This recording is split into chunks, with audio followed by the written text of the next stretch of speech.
On my 25th birthday, my internship cut me loose. A con shook me down at the station, and my so-called friends drank me unconscious. Dead parents, no one in my corner broke. Then I woke on a snow mountain with my apartment and a survival game in my eyes. It gave me a peak no one else could reach, and two pets who loved me, a snow fox and a white tiger cub. The loner who had nobody finally had a family. If you want more like this, drop a like and subscribe. That is the deal between us and the algorithm. Let me back up to the day before all of this, the day everything was still wrong. My head was a slab of cracked stone when I came to, and the first coherent thought I managed was a vow never to go drinking with those animals again. I clutched my skull before I even opened my eyes, cursing the fair-weather friends who had poured me under the table the night before. Last night had been my 25th birthday, and it had been the worst day of my life by a wide margin. Every hour of it had found a new way to kick me, and the hangover felt almost generous by comparison. It had started that morning with a call from my aunt, who told me never to set foot in my hometown again because I had embarrassed her too much. The math of her grudge was simple enough. Back in college, she had bragged about me to her in-laws, painting me as some heaven-blessed prodigy,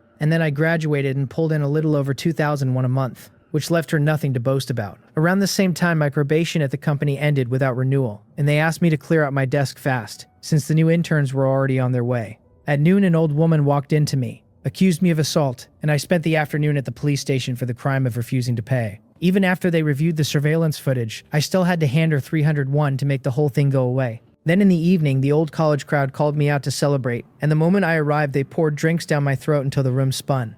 How I got home after that, I genuinely could not say. The one mercy was that those guys had kept a sliver of conscience and hadn't dumped me somewhere to work off a debt with my body. I lay there cataloging the disaster while the sun stabbed through the window, certain every ache in me was just the after party. I dragged myself toward that window, half thinking about the street egg crepe stall outside the complex, half planning to boil noodles if it wasn't open yet. Then I looked out and went blank. There were no parked cars lining the street, no green belt with its ugly trees, no egg crate stall. There was only white. I could not tell if it was ice or snow or both, but the glare I had blamed on a hangover was light bouncing off an endless frozen field. My eyes ached, so I turned back and took stock of the room instead. The room, at least, was mine. It was the same rented studio I had been living in. 15 square meters of single bed, a closet of a bathroom, and a kitchen by the door with a range hood and an electric pot good for noodles and the occasional stir-fry. There was no refrigerator, only a flimsy shelving unit, and no wardrobe either, just an iron pipe rack for my clothes. For this closet, I paid over $1,001 a month, which had swallowed more than half my intern salary every time. The folks back home would never have believed it. In their heads, a college graduate landed a coveted job and drove a luxury car straight into a mansion, so my actual life had been an impossible thing to even describe.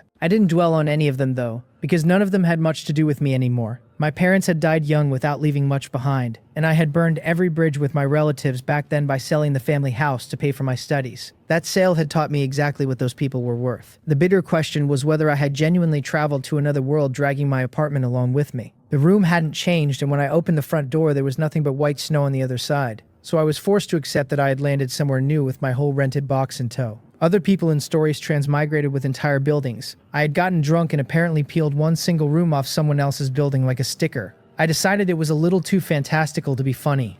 A voice spoke up right then, smooth and amused, telling me the players had recognized the new world, that the survival world was activating, and that the game was starting. It went on to announce my personal panel, inventory, and map coming online.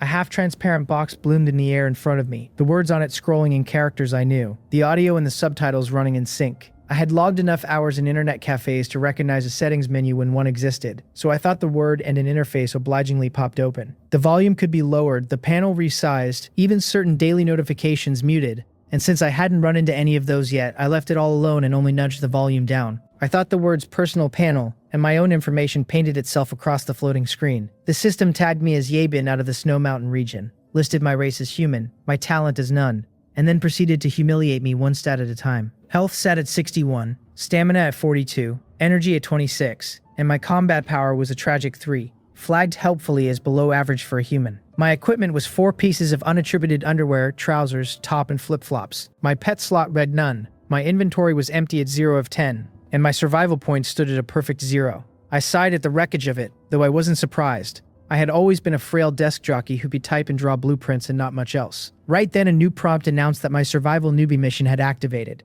I thought to myself that of course a game world would come with a newbie guide. I grumbled about it internally, but still opened the mission log to see what it wanted. The system told me I had been randomly dropped onto a snow mountain, that the endless ice and snow would ache my eyes by day, but that worse things waited at night, and that before nightfall I had to dig supplies out from under the snow and build a protective fence. The requirements broke down into 4 parts, all marked incomplete: find supplies, open supply crates, use tools and materials, and build a basic fence.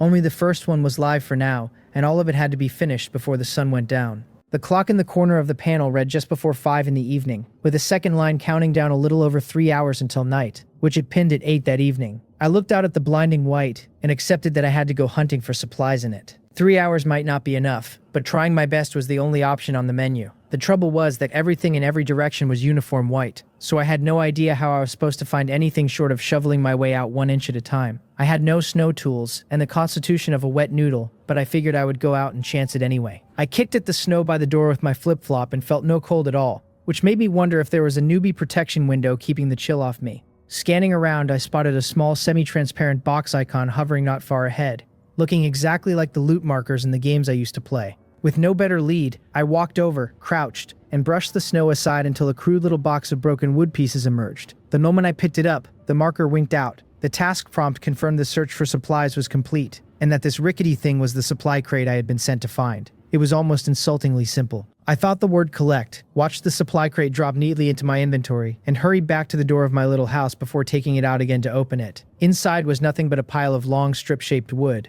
along with nails and a hammer. I gathered the planks, and, leaning on the farm chores I had done as a kid back home, slotted everything into my inventory and went looking for a place to raise a fence. About 2 meters out from the house, I hammered the first board into the ground, and a small yellow question mark popped up above it. When I reached out and touched the mark, it scattered into a web of lines showing me the possible directions and reach for the fence, plus how many planks each stretch would eat. I figured it was convenient, clearly built so that anyone who had never done this kind of work could still figure it out. I picked the layout I liked, closed the prompt, and started driving the stakes in one by one, a meter apart, until they ringed the house in a wide circle. Then I came back with the box of nails, whose count was a mystery but whose supply seemed bottomless, and pinned the boards onto the uprights plank by plank. It took me over an hour, and the result was crooked and crude with half the nails hammered in at an angle. But the task evaluation didn't seem to care. The log ticked through all 4 requirements as complete, declared the newbie mission done, and dropped my rewards straight into my inventory, a set of beginner survival equipment of my choosing, a survival manual, and a box of basic survival supplies. I took out the manual first and found it was a little booklet, really a survival logbook, recording what I had completed and when, and what I had earned. It could be flipped through or searched by time or tag, but with a single page in it so far there was nothing to search. A prompt told me I had successfully built a basic safe zone and that the chat channel and trade channel had unlocked. I opened both out of pure curiosity. The trade channel was a ghost town, presumably because everyone was as broke as I was, but the chat channel was already a river of scrolling text. There were greetings and panicked questions about where this place even was, a flood of complaints and curses, people crying out for missing family, and every single person showing up as nothing but a string of numbers. The handles all traced back to the same snow mountain I was on, so I worked out that this was a regional chat. A world channel sat grayed out beside it, and when I switched toward it the system told me it stayed locked until a player hit 100 combat power and burned 10,000 survival points. Strength and currency both, in other words, and I had neither. I sat down inside and opened the rest of my haul. The beginner equipment let me pick from a warm, cool, moisture-proof or antibacterial 5-piece set, and the smart move was to read my location before choosing. So I walked back to the door and opened it to feel the world, and this time the bone-deep wind slammed into me hard enough to make me shiver. The newbie protection period was gone. I felt a flicker of nostalgia for padding around in the snow and slippers a few minutes earlier, but losing that buffer early wasn't necessarily a bad thing, so I went back in and picked the warm 5-piece set without hesitation. The box vanished and 5 pieces of gear scattered across the floor. A top, pants, a hat, boots, and underwear, each tagged with warmth and a little defense or speed. I stared at the last one, a small pair of padded boxer briefs, and genuinely wondered why my underwear needed its own warmth rating. Head, feet, body, those I understood. The briefs were a mystery I decided not to solve out loud, and my grumbling didn't slow my hands. I stripped out of my thin original clothes and pulled on the whole warm set, ending up in a padded jacket, padded pants, padded boots, and a hat that swallowed my head and ears, and left only my face out in the cold. The briefs I put on underneath, and resolved to never think about again. With the gear on, I checked the clock and saw there was still over an hour of light, so I stepped out to test it. It was still cold enough to bite, but at least I wasn't going to freeze. I stomped around my little yard, felt the wind whistling through, and ducked back inside. I wouldn't die out there, but standing in snow was never going to feel cozy. I shut the door against the wind, sat back down on the floor, and opened the last box, the basic survival supplies, which I had a hunch was food. Opening it gave me 10 loaves of bread, 10 bottles of water, 10 survival points, 100 points of basic house energy, and the right to pick 2 household items. I tucked the bread and water away and looked at the survival points appearing in my account, then flicked over to the trade channel again. By now a handful of listings had gone up, both buyers and sellers, and oddly enough some people were selling beginner equipment while others were buying it. Surely some of them hadn't chosen so badly that they were left with nothing to wear. I couldn't be sure, and I had my own pile of new things to study, so I let it go. That house basic energy line confused me, until I noticed a house interface tucked beside my personal panel and opened it. It described my place as an apartment simulation model, gave the energy reserve as 100, and listed every piece of furniture inside as a model. The light bulb, single bed, toilet, water heater, shower, range hood, low-quality electric pot, simple clothes rack, and plastic storage rack. There were no real wires or water pipes or sewage lines anymore. Everything had been swapped over to pure energy draw. The toilet cost 1/10 of a point per use, the shower 1/10 per minute, and the light water heater, electric pot, and range hood each drained 2/10 of a point per minute they ran. House energy converted to survival points at a rate of 10 to 1, so my 100 points of reserve are worth 10 survival points. Once I understood the upkeep, I turned to my 2 self-selected household items. Opening one showed me several big categories, still walled off by region, and I picked Snow Mountain without thinking. That split further into house and yard, and with all the snow piling up out there, I chose yard. The options were Snow Mountain yard tools, and after sorting through them I settled on a big broom for sweeping and a wide wooden shovel for clearing snow.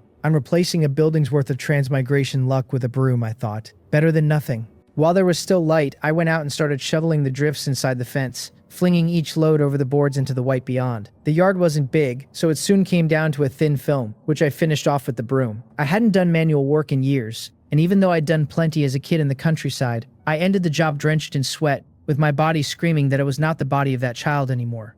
The labor paid off though. A reward popped up the instant the yard was clear, telling me a tidy yard lifts the mood and wards off certain dangers, and handing me a single survival point. 1 point wasn't much, but I hadn't even known the reward existed when I started, so I took it gladly. Standing in the doorway looking at my clean little yard, I felt quietly pleased with myself. By the time I finished it was dark. I closed the door, washed my hands, and sat down to eat. Deciding against the light since I had no luxurious habits and no intention of burning reserve energy I didn't have to. A loaf of bread and a bottle of water filled my stomach well enough. Then I stretched out on the familiar bed and finally let myself sit with the overwhelming fact that I had been dropped into another world and turned into a game character. I admitted it wasn't bad, since at least I'd arrived with a roof over my head.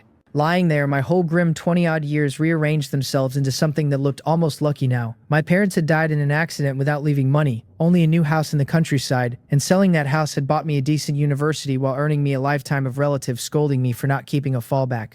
My aunt had spent my college years bragging to her husband's family about her amazing nephew, then turned on me when graduation produced nothing but a low-level office drone. My household registration had stayed in my hometown, so when the land consolidation needed villagers' signatures, I'd gone back to sign, mentioned my salary to someone who asked, and earned myself those scolding phone calls. They weren't even close relatives, but being torn into still stung. The difference now was that I never had to think about any of them again. The room was tiny, but there was no rent here, no threat of an increase next month, no boss who could fire me and stiff my paycheck. I wasn't naive enough to think survival here would be easy though. A survival game lives and dies on exactly that, staying alive. I checked the clock and saw it was barely past 8, not even 9, and I couldn't remember the last time I'd gone to bed this early. Sleep wouldn't come, the light was off limits, and there was nothing to do anyway with no phone and no computer. So I opened the chat channel just to watch. I had no interest in talking or making friends, since my habit in any new place was always to watch first and speak later. The first thing I saw was players sniping at each other, one snapping that you couldn't even open this interface without finishing the first task, calling another player dramatic.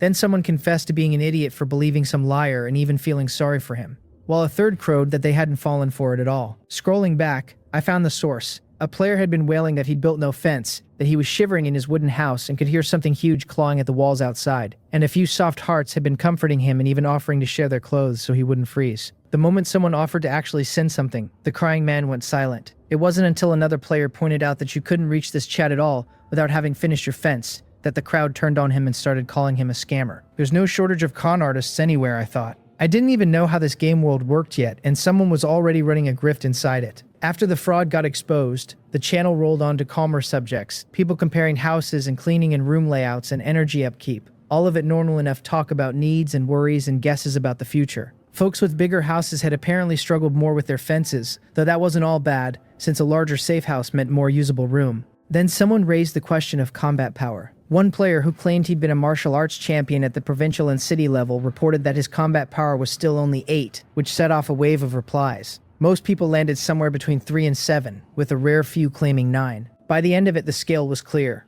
4 and below was below average. 5 through 7 was average, and 8 or 9 marked you as a strong, capable adult. Then one player asked, half joking, whether one combat power was rock bottom, since even his single point got flagged as below average, and he wanted to know if anyone out there had 0. A brief hush followed, then a scatter of comfort and confessions. One man said his 80-something father still had 2 combat power, and he'd never seen anything lower. Another said his 2-year-old also had just 1 point, and asked the 1-point player how on earth he'd managed to be that feeble.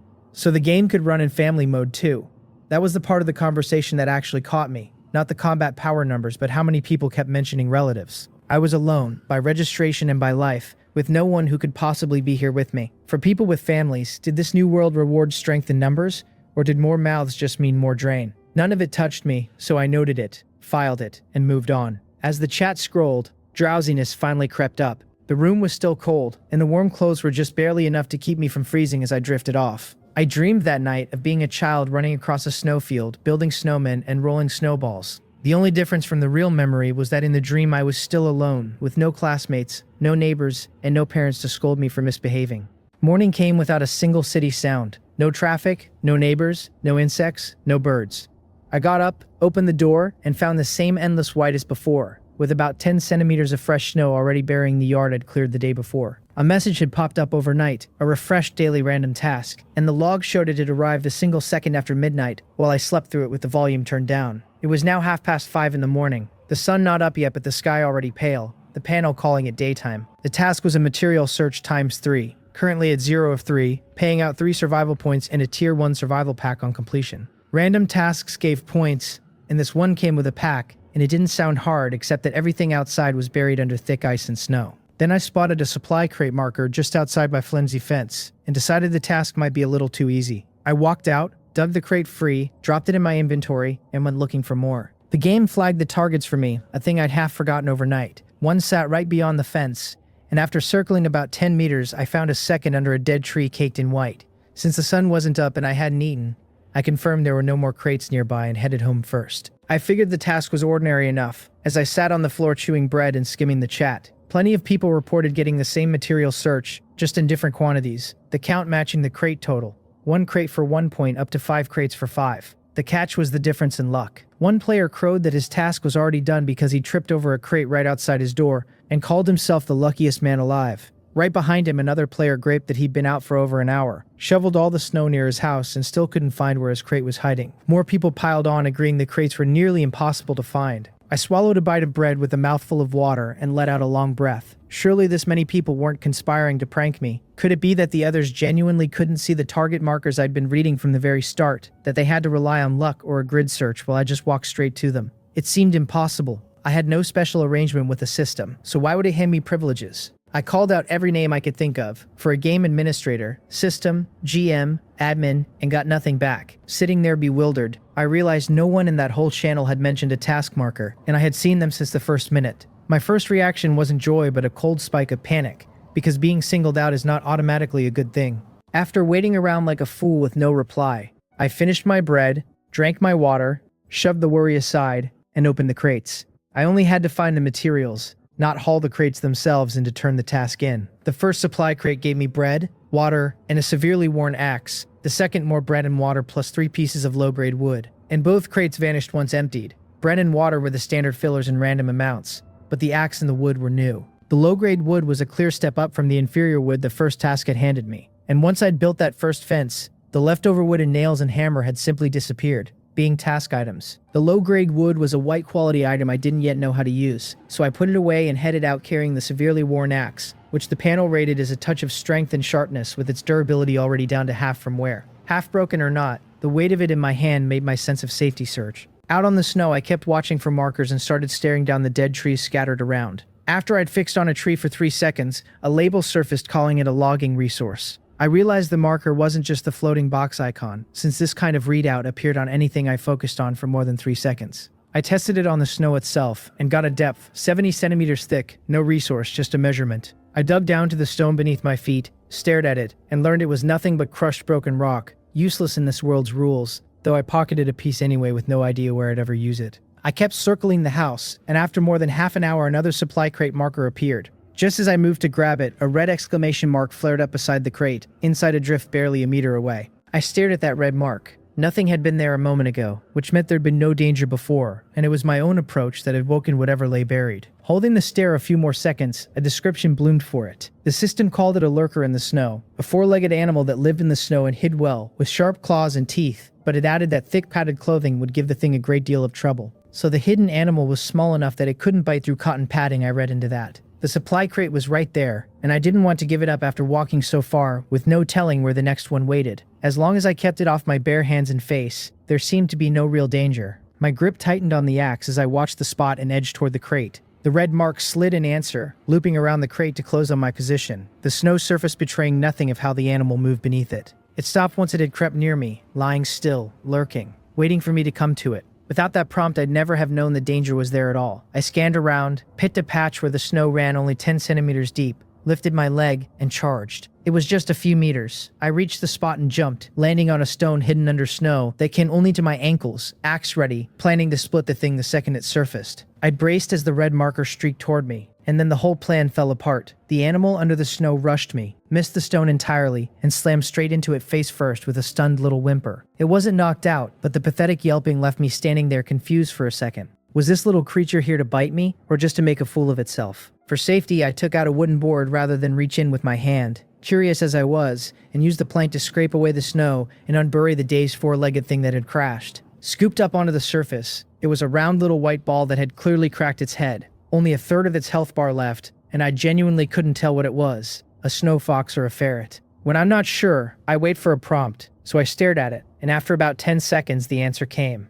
The system called it a level 1 snow fox cub, a hunter hidden in the snow, and flagged it as tameable. That tameable tag let my fingers loosen on the axe, though I didn't put the blade away, since I had no guarantee this little thing wouldn't take a parting shot when I got close. I told it not to bite me or I'd chop it to pieces, walked up to the badly hurt cub, pinned its head lightly with the flat of the axe, and grabbed it by the scruff under its terrified eyes. I had no idea if you were even supposed to hold a fox this way, but I'd watched cat owners do it as a kid, and never seen one get bitten doing it. Carrying the little fox, still crying its thin cry, I walked back to the supply crate, dug it out, packed it away, and hurried home. The task chimed at 3 of 3, complete, handing me 3 survival points and a level 1 survival gift package. That was my whole morning's luck, a head injury for the fox and a crate for me. In the yard, I set the little fox down outside the door and went in to crack the supply crate first. I didn't know how to tame a fox, so I figured I'd let it stay hungry until I found a method or something it could eat. And as for whether it might freeze out there, I honestly didn't know, but I couldn't let it get a free chance to ambush me. The crate gave me bread, water, and a frozen white chicken.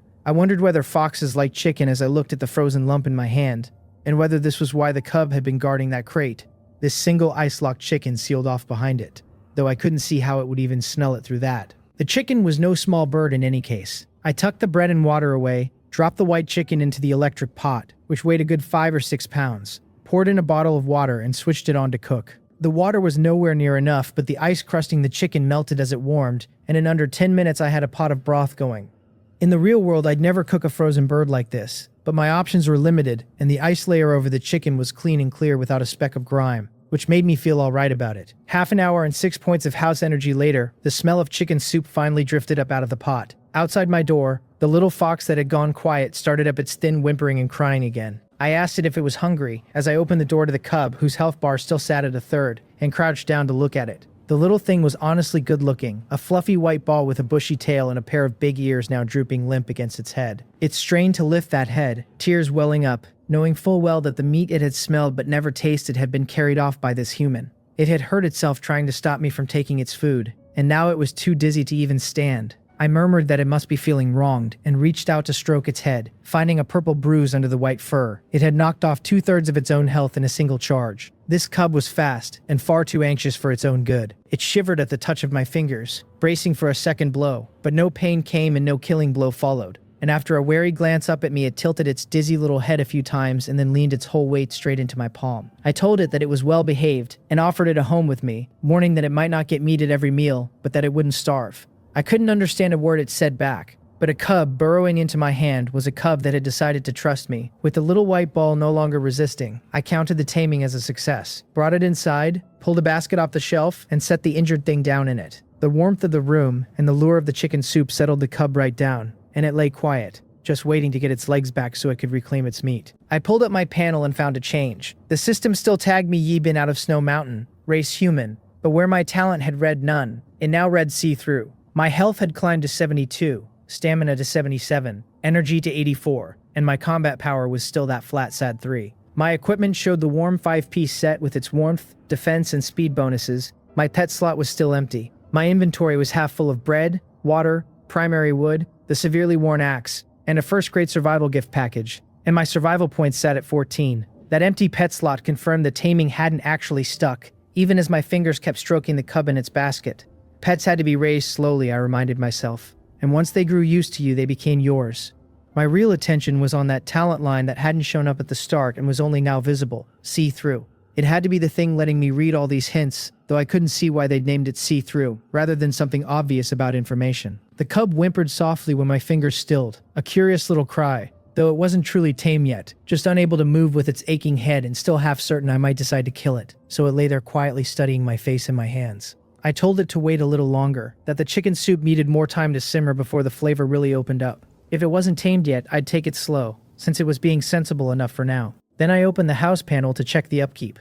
The energy bar was still ticking down, because the electric pot was simmering at 0.2 of a point a minute, and after half an hour it had drained close to 10 points, which converted to a single survival point, acceptable enough given I wouldn't be cooking every day. I took out the survival gift package, and the first grade one held only medicine, 2 first grade blood replenishment pills, 2 first grade spirit replenishment pills, and 2 first grade pet love pills. The red blood pill handled blood loss and anemia and the like, restoring some vitality for humans and pets both. The blue spirit pill restored mental power for listlessness or an unsteady will, and the colorful love pill raised a pet's mood, had a chance to boost loyalty, and a small chance to clear negative status effects. All 3 felt suspiciously tailored to the snow fox cub in my basket. I wouldn't be handing them over now though. It wasn't my pet yet, and if I healed it, the cub would tear my house apart or simply bolt, so I'd rather it stayed hurt and weak and lying quietly right where it was. The cub caught a whiff of something far more fragrant than the meat it had missed, but before it could heave its head up to look, the scent was gone.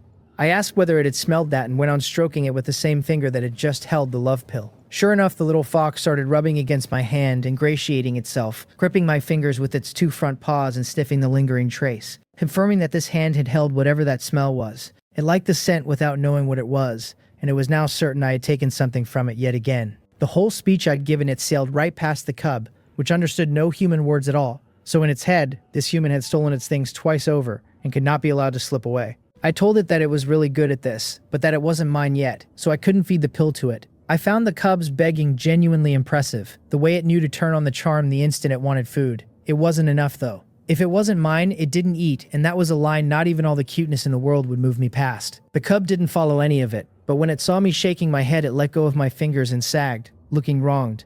Having gone through everything I owned, I packed it all away and got up to check the pot. Lifting the lid flooded the little room with the smell of chicken soup. The house was too small for a table, so in my old life, I dragged over a box or sat by the bed to eat from a bowl. And now I didn't even have those odds and ends, since the set of no-attribute clothes I'd arrived in had refreshed and vanished the moment I took them off. Working with what I had, I laid the 3 wooden boards from my inventory across the floor to keep from scalding it or making a mess, then ladled out a chicken leg, a wing, the head, and half a bowl of soup, and set it all down. The cub in the basket started getting frantic at the smell, its thin crying running non-stop until I had to sit beside it and watch. The soup was too hot to give it and too hot for me to gulp, but this broth had cost nearly 10 points of house reserve to make, and it turned out to be more than just a stomach filler. The system rated it as a green quality simmered plain chicken soup that granted a primary chicken soup effect, raising basic recovery by 5% for 10 minutes.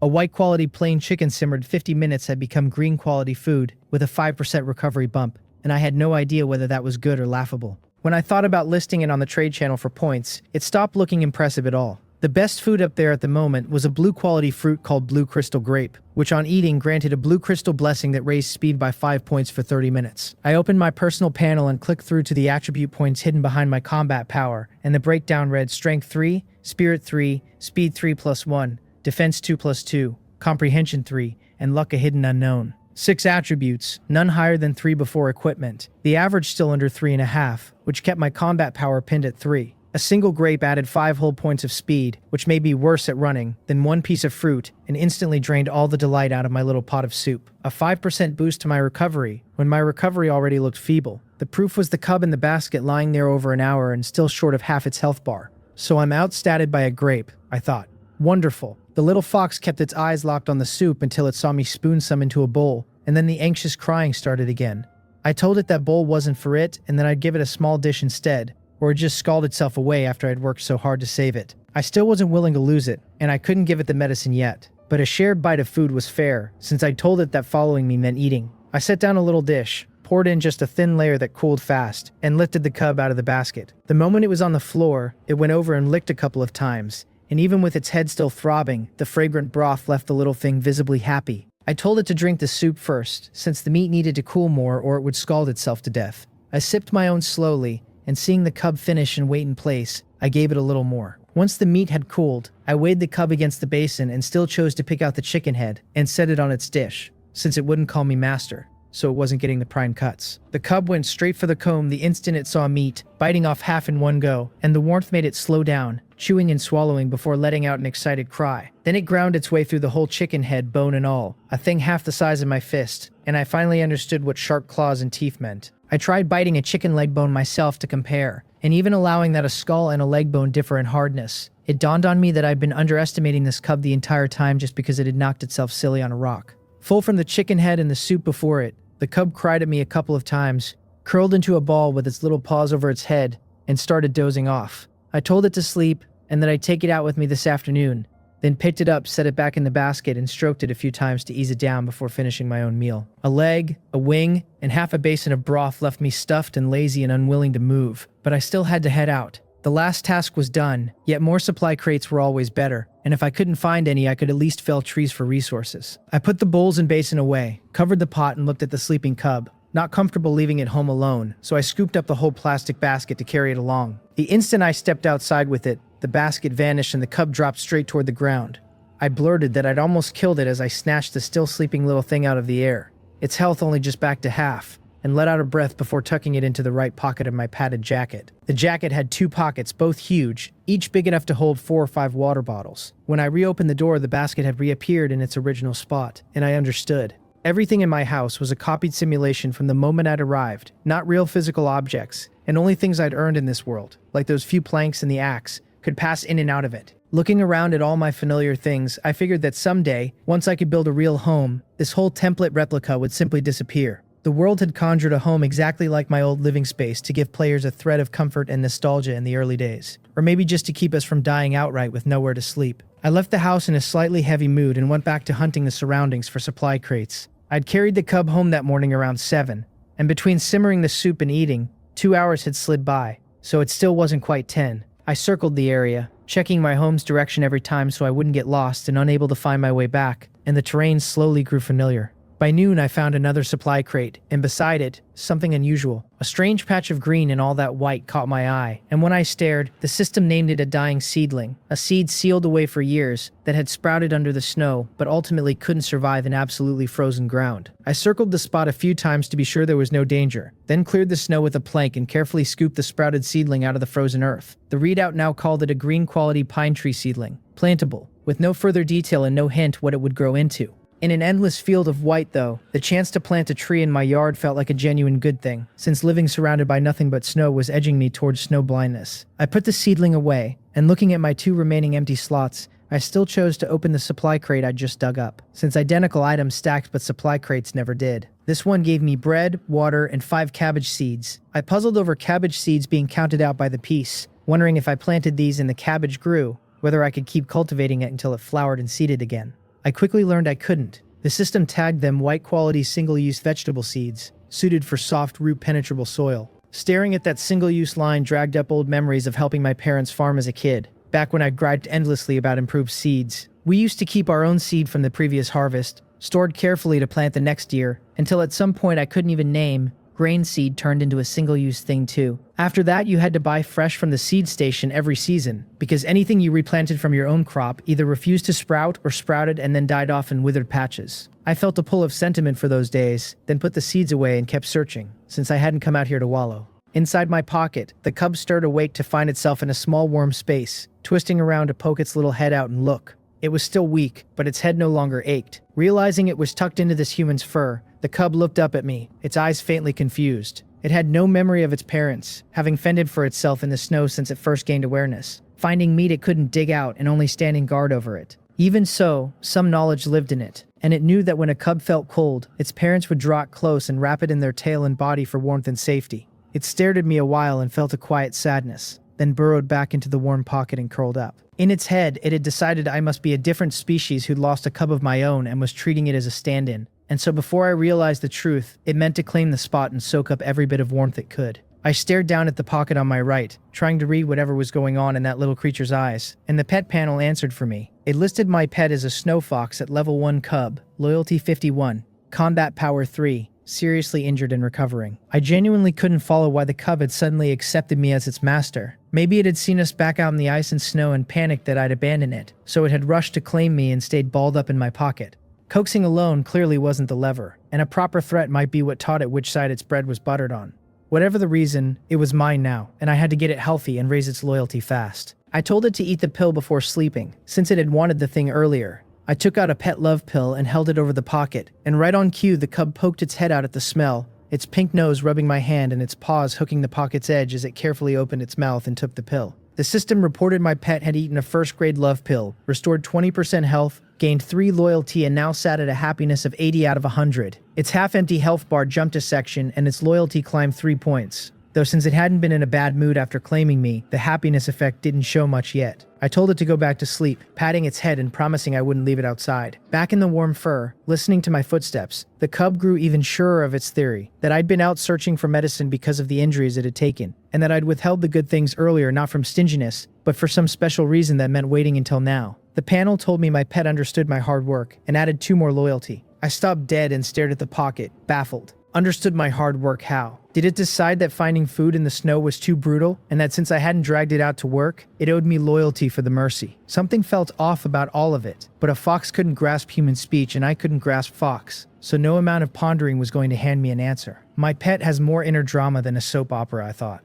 I set my guesses aside and got back to it, and another supply crate surfaced ahead. The afternoon wore on, and I made it home before dark with 4 more crates found, the axe in hand and my inventory now full, 10 of 10 slots holding bread, water, primary wood, cabbage seeds, tomato seeds, the pine sapling, eggs, 2 blood replenishment pills, 2 spirit pills, and a dressed chicken. On top of my earlier haul, I'd opened another fat frozen dressed chicken, 2 tomato seeds, and 3 eggs that wouldn't hatch. Once my inventory filled, I fed the cub the second love pill, which all but topped off its health bar and nudged its loyalty to 62. In my own yard now, I opened the door and reheated the chicken soup gone cold.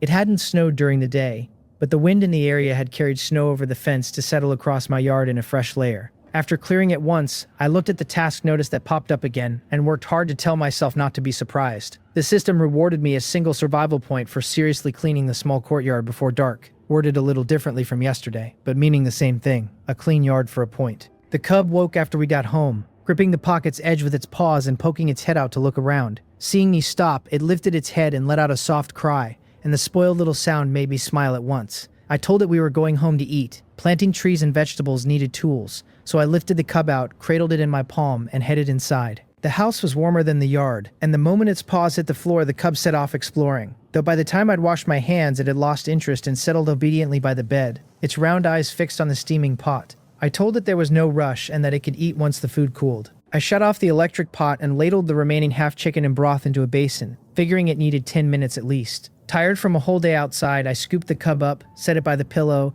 and lay down to rest while I opened the chat channel to see what the others were on about. People were talking about a survival mall that apparently unlocked at 20 survival points, and mine sat at only 15, so I had no idea if I'd scrape together enough by tomorrow. A mall in a game world, though, wasn't exactly a shock. As someone hopeless at socializing, I held to my method of lurking and watching and living quietly. Anyone who spoke in the channel and showed an identity number could be added as a friend, or marked as a special focus, and once you marked someone, you could search back through everything they'd ever said. A feature that made my skin crawl, just imagining being on the other end of it. Still, while I liked my quiet, most people clearly preferred to huddle together for warmth, and even knowing scammers were mixed in, they kept trying to build flimsy little group organizations this early. One player was running a recruitment pitch for a boxing gym, asking for anyone with combat power above 5 to add him, promising partners who'd train martial arts and strengthen their bodies and survive together, and warning that the too weak couldn't be taught.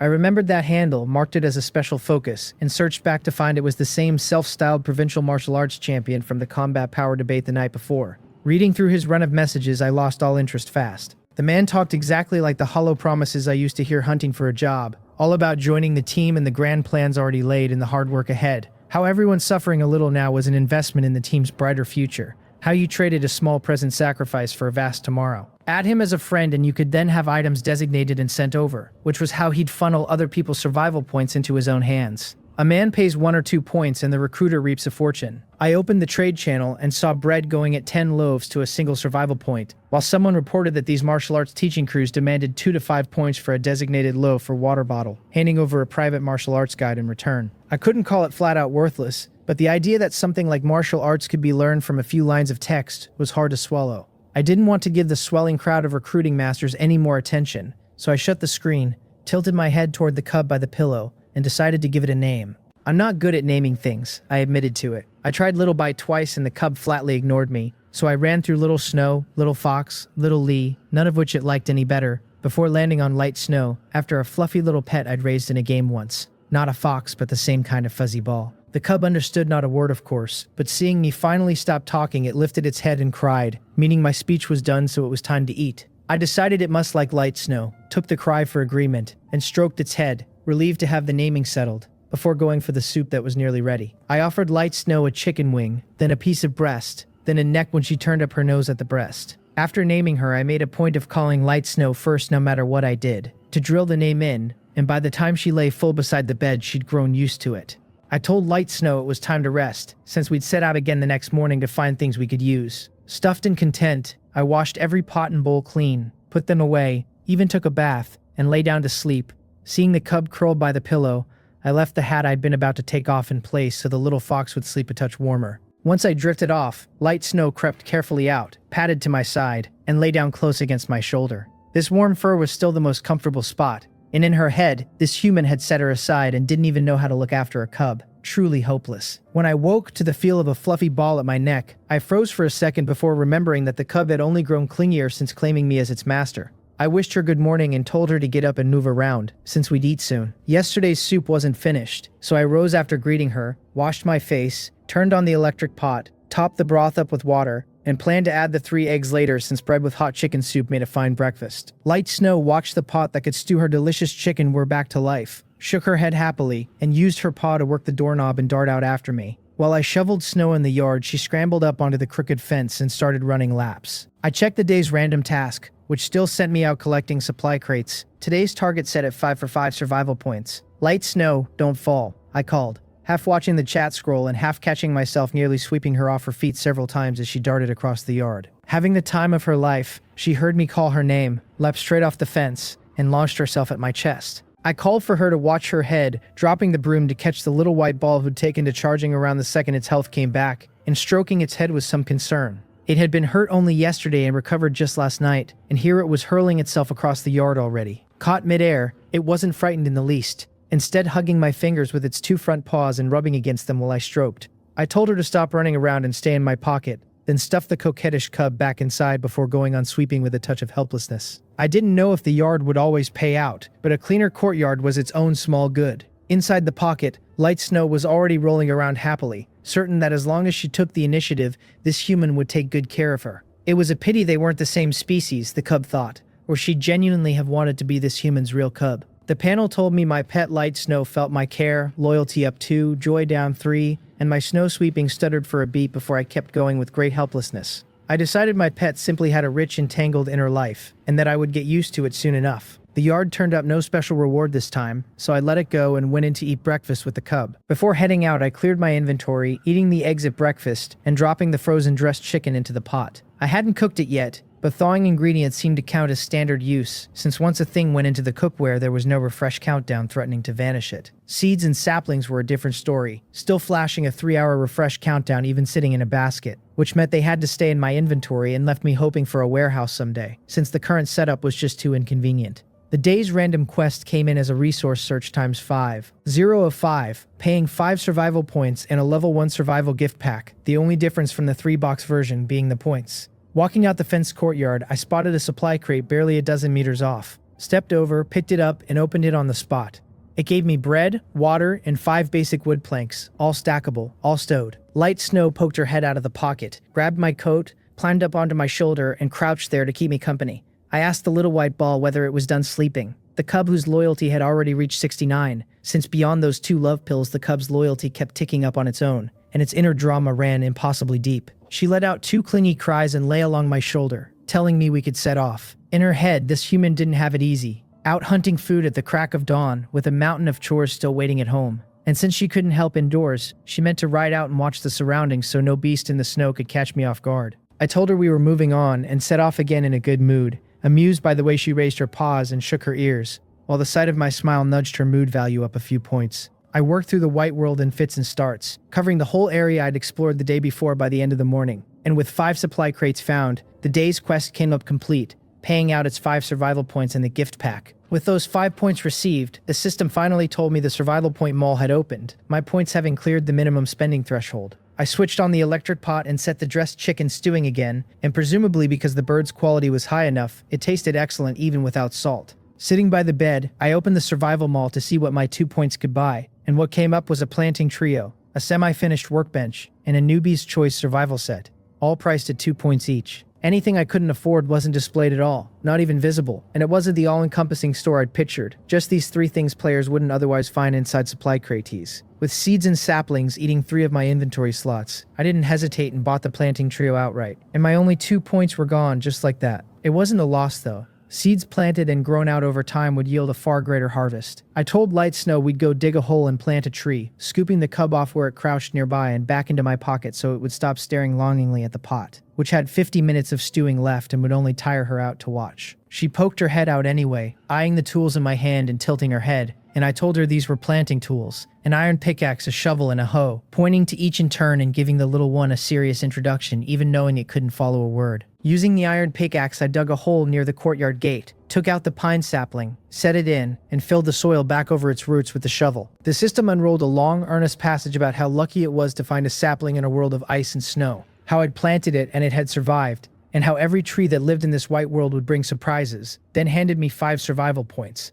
All that flowery text, and my focus landed squarely on those 5 points for a single planted tree. Now that really was a surprise, and it left me wondering whether planting vegetables might pay out the same way. The soup still had a while to stew, so I kept working the ground, since once the soil reached a soft enough state I could get the vegetables in too.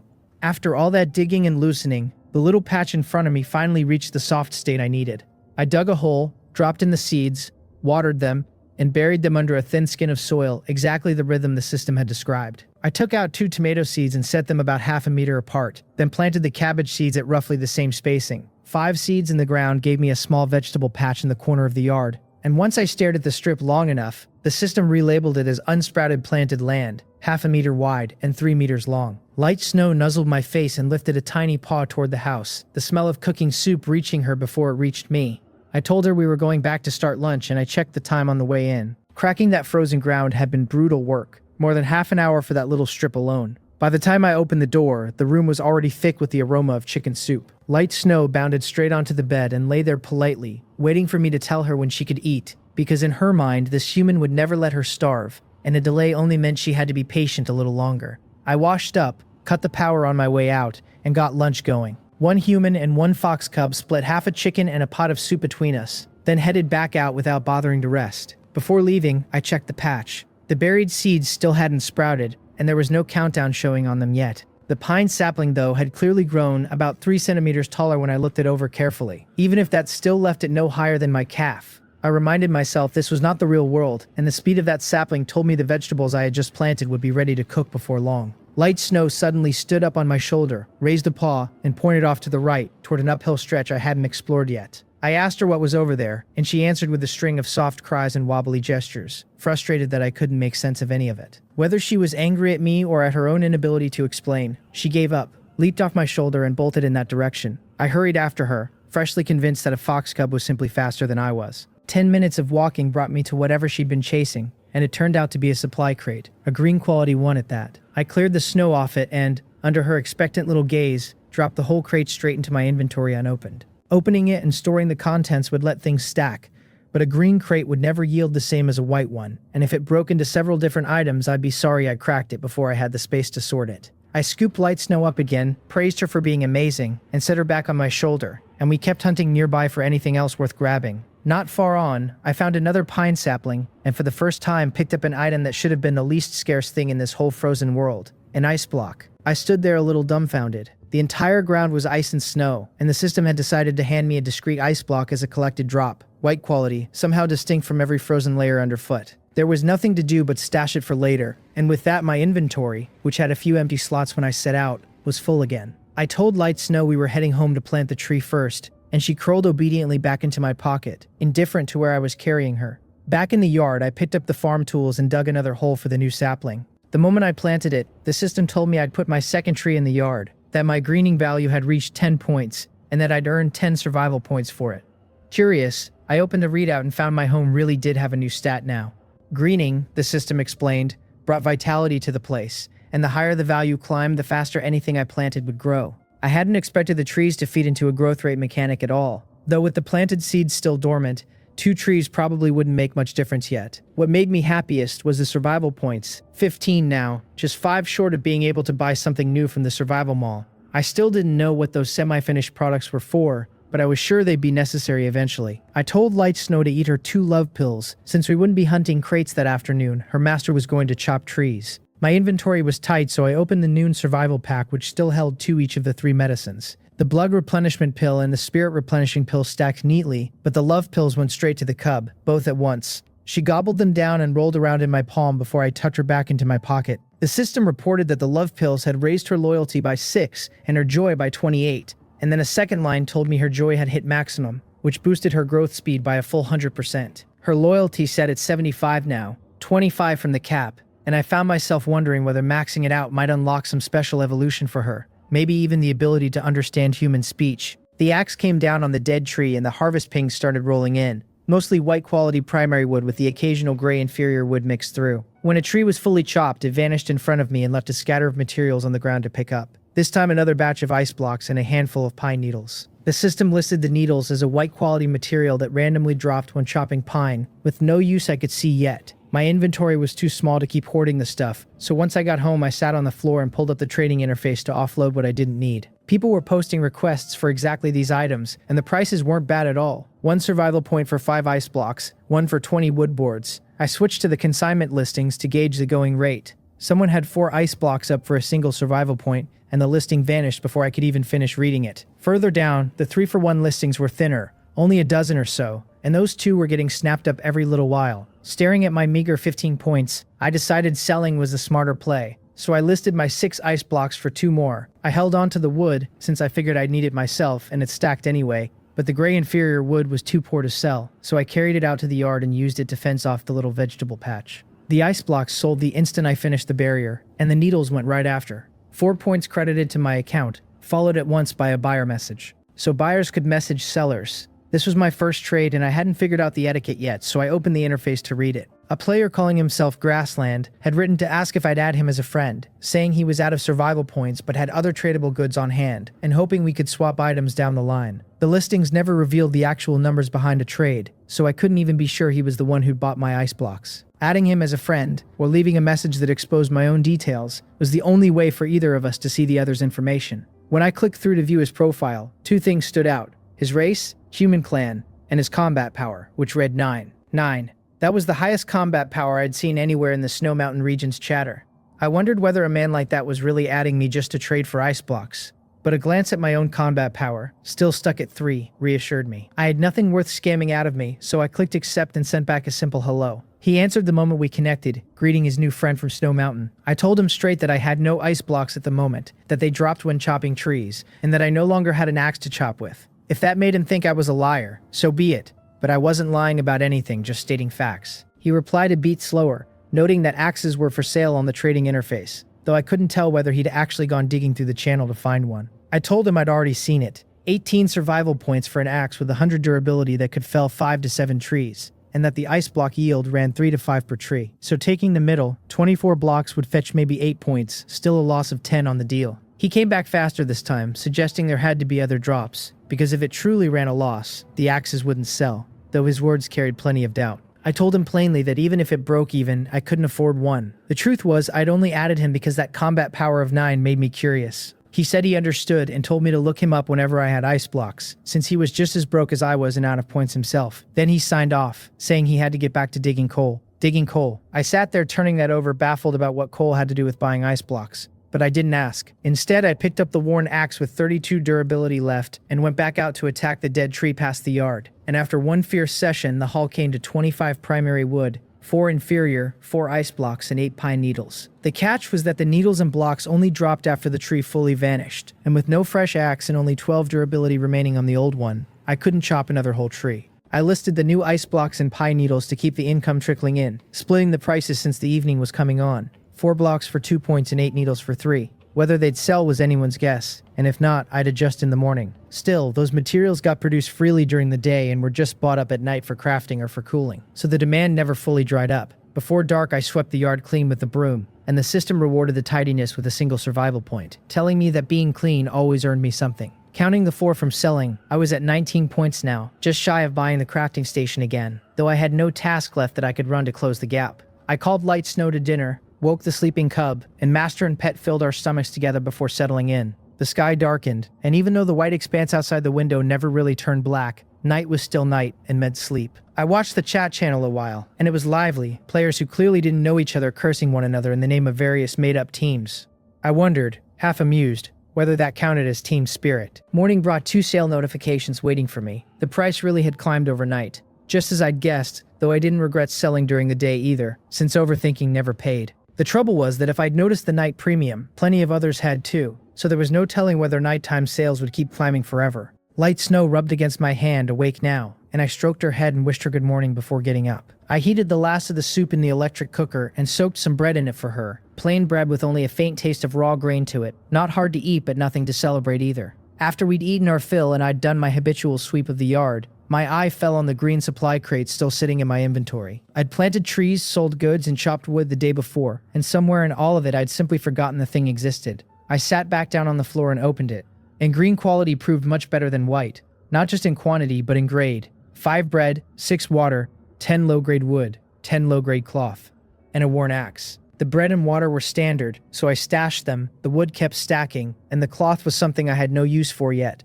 Coarse stuff a square meter across that I tried laying on the bed as a sheet, though the refresh countdown stayed put and told me it didn't qualify. The worn axe, at least, beat the severely worn one I'd started with, 80 durability against the 50 that one had carried. With a little spare money in hand, I decided to buy a semi-finished crafting table from the survival mall, on the chance it proved useful, and it cost 24 points, dropping me to 4. The crafting table turned out too large for the house, 3 meters long and 2 wide, so I could only set it along one side of the yard, where it ate up a good portion of my already cramped space. Light Snow squatted on my shoulder eyeing the big iron lump, curious where it had come from and clearly deciding it looked dangerous. I patted her and told her it was a family thing, nothing to fear, then stood in front of it and opened the crafting list. The list ran on, page after page, enough to make my head swim, but I only had the materials for the first few entries anyway. 6 of them were house components I could make from low-grade wood alone. A wooden wall, a board, a door, a window, a roof ridge, and a tile. And the only other thing within reach was low-grade fabric, which the system again listed as a material with no obvious use. I set the fabric aside, more interested in actually building something to live in. The system spelled out each piece. A wall took 5 low-grade wood, a board 4, a door 6, a window 4, a roof ridge 6, and a single tile took 1. I had no precise way to calculate it, but my 71 wood was nowhere near enough. Assuming a wall ran 1 meter by 2, even a frugal house needed walls 5 meters to a side, which meant 20 walls and 100 wood just for the perimeter. The floor and ceiling came to roughly 50 boards at 4 wood each, another 200,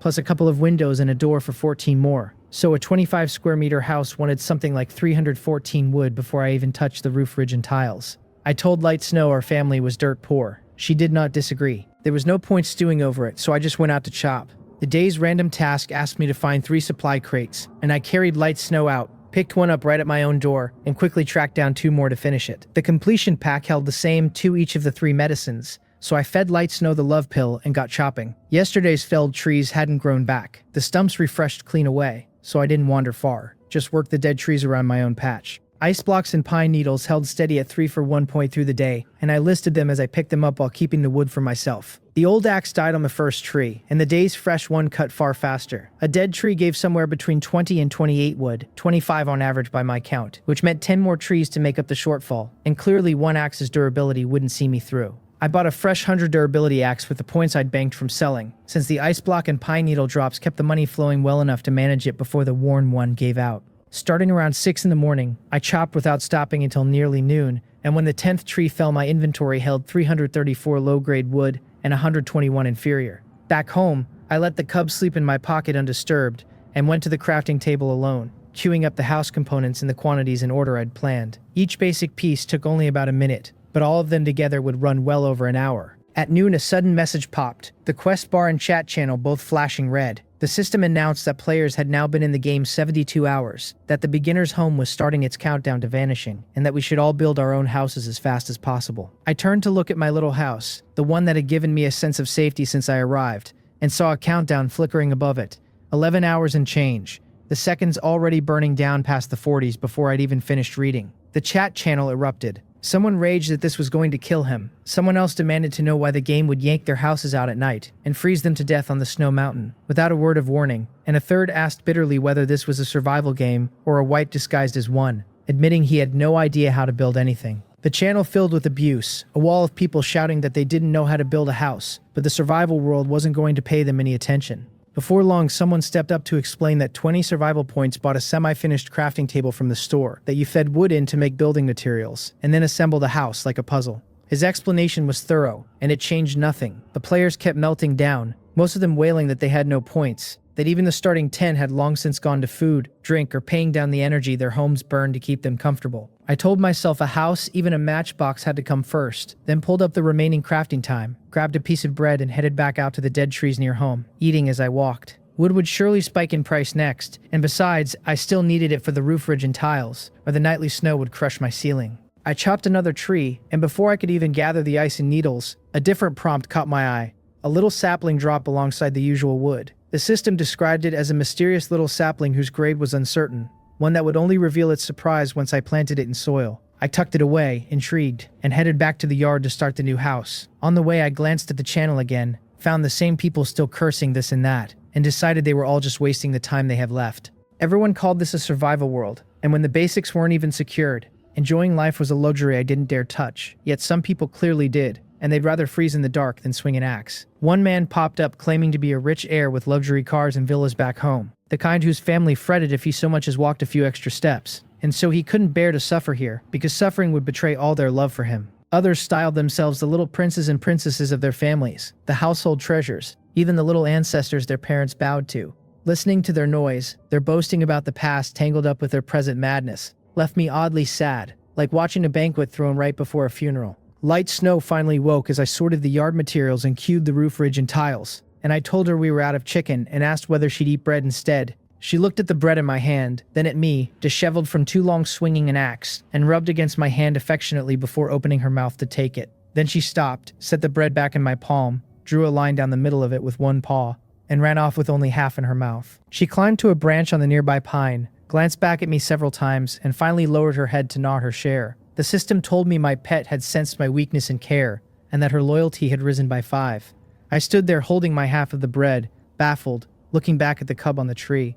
Where her thoughts had wandered this time I couldn't begin to guess. I'd been worried that going without meat would dent her loyalty, and instead it climbed 5 points. The care part I could just about accept, since I hadn't let her go hungry, and ate the same plain food she did. But apparently she decided her master was pathetically weak. Even loyalty bought at that price stung. I wolfed down my half of the bread and got back to rebuilding, opening the housing interface, studying the model, and pressing build with a steadying breath. The instant the first wall went up, my original little house collapsed and dissolved into smoke. Up on the tree, Light Snow's eyes went wide with terror, the den gone in a blink, and to her mind, a human who couldn't survive the snow was now doomed to freeze. The system chimed in then, telling me my pet was willing to follow me through life and death, that her loyalty had jumped 19 points and maxed out at 100, and that she'd entered her primary evolution state, I'd only placed 2 or 3 walls when the prompt yanked me out of building. I walked over to the pine, cupped the cub in my hands, and for a moment had no idea what to say because all I'd done was start a house, and even a man happy about a new home shouldn't somehow trigger a vow to follow him through life and death. The system simply listed her as a snow fox cub undergoing primary evolution, no countdown, just the state.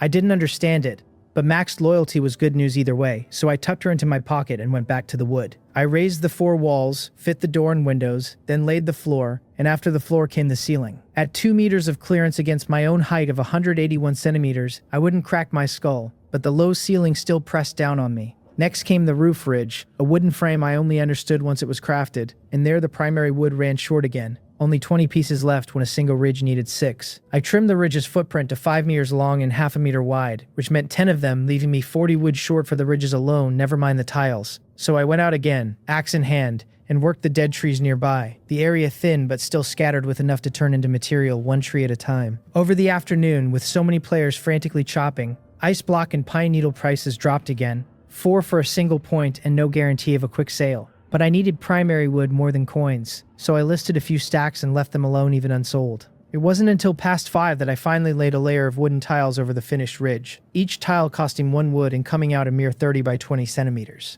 At least assembly took no skill, just selecting use, and when the house was complete the system congratulated me on building my first home in this world, through my own effort, and handed me a house construction gift pack. I stood inside the bare wooden shell, working out where I'd sleep and eat from here on, and opened the pack right there in the empty space, hoping it would give me a basic living setup. It did better than I expected. A material smelting furnace, a finished product crafting station, 4 recipes and 10 survival points dropped straight into my account. 2 big machines appeared in front of me. The furnace able to smelt and recycle any material into household energy. The station able to craft anything recorded in a recipe. The 4 recipes covered a primary single bed, primary bedding, a simple stove, and simple tableware, each good for a single use, though I doubted I'd ever want to make any of them twice. The bed wanted 20 primary wood, the bedding 20 primary cloth, the stove 20 iron ore, and the tableware 10 primary wood, all unprocessed materials I either had or could buy. I bought 10 primary cloth for 2 points to add to the 10 I already held, which let me craft the bedding, and with primary wood still in stock the bed and tableware went into the queue too. The only material that worried me was iron ore, until I searched and realized it might be as easy to come by in some regions as chopping wood was here, since it sold at 20 pieces for 1 survival point.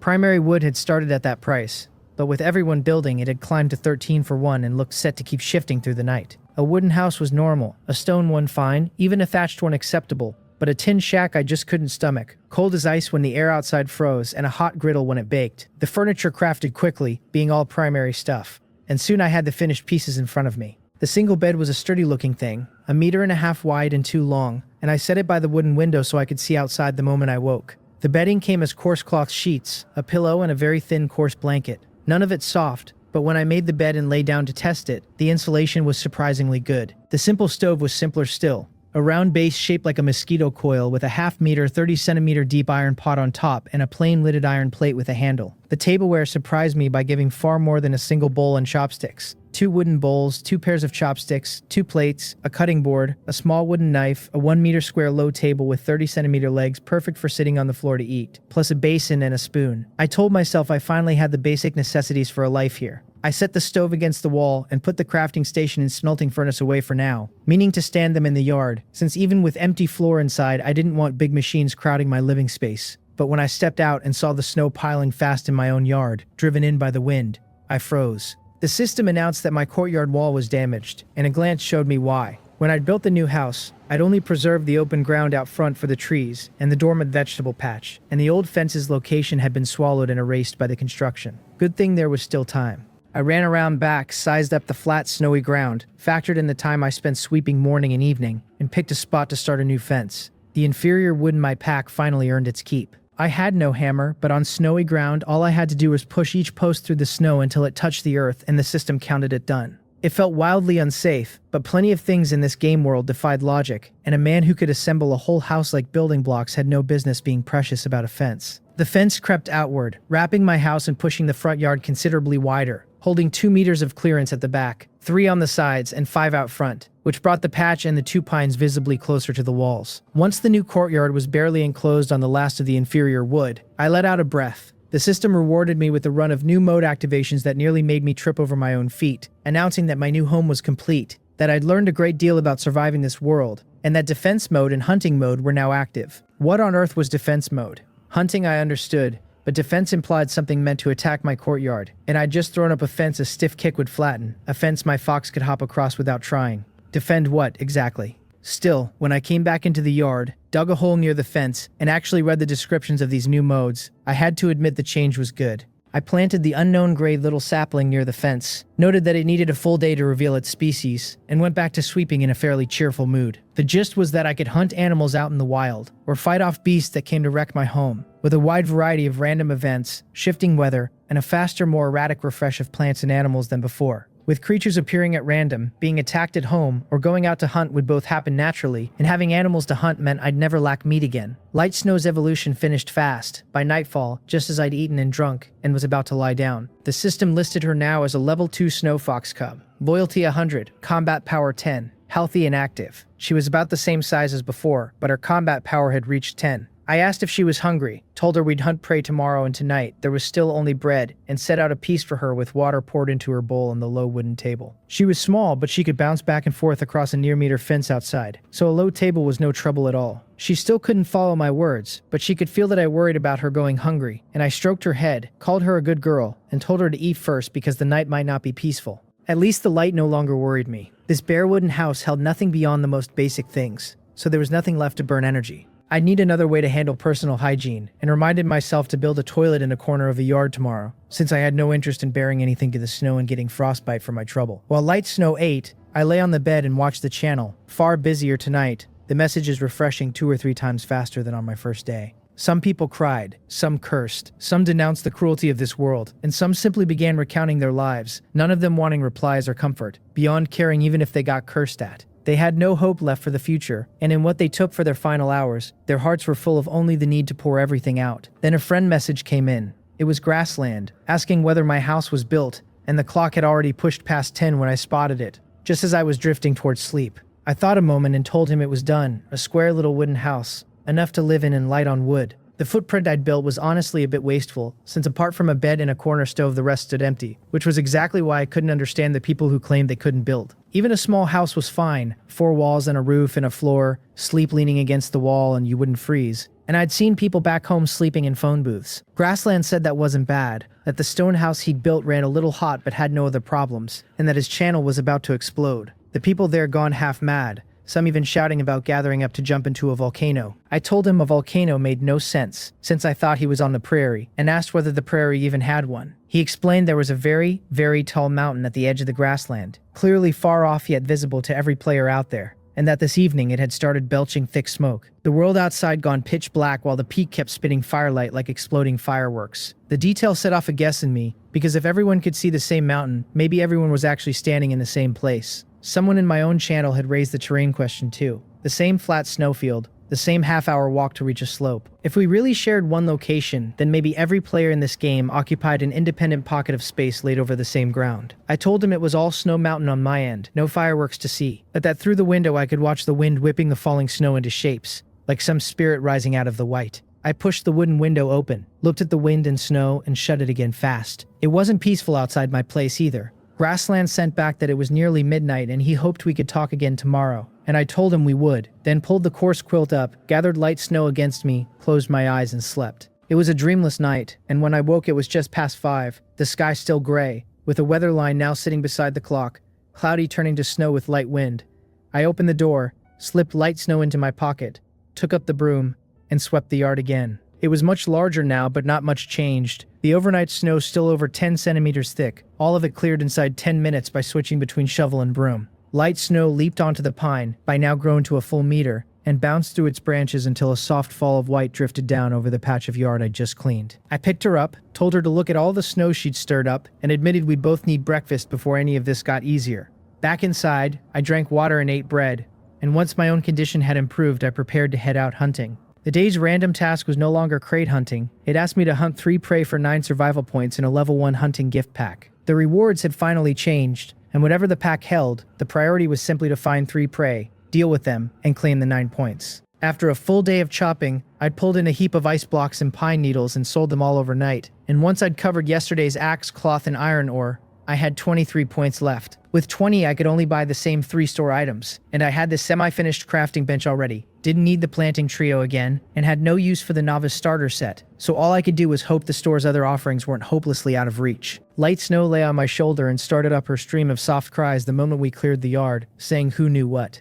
I stopped and looked around, telling her we couldn't range too far today, that we had to watch for prey and stay alert in case something out there decided we were the prey. The dead trees near the house, mostly cleared by me yesterday, hadn't respawned, and I couldn't tell whether they simply needed time or never came back at all. The snowfield around the house looked empty, but staring at it I did spot something different. A faint indentation pressed into the snow beside my home. It was a furrow some animal had left passing through, later half buried under fresh snowflakes. Hard to see without looking closely, and the system gave me no hint about the tracks, at least not yet. I walked to the spot and began following the trail forward. Careful, because hunting or not, I knew my 3 points of combat power meant any decent prey would outmatch me. The smart play was to find the prey first, judge whether I could handle it or weigh it against light snow before committing to anything. Axe in hand, I caught sight of a brown shape in the snow ahead and reached down to hold back the cub, who was already itching to charge. It was about 10 meters off. A wild rabbit, though a rabbit moving through snow shouldn't leave a sunken furrow like that. Light Snow tilted her head at me, certain she could fetch that rabbit back easily, wondering why I wouldn't let her.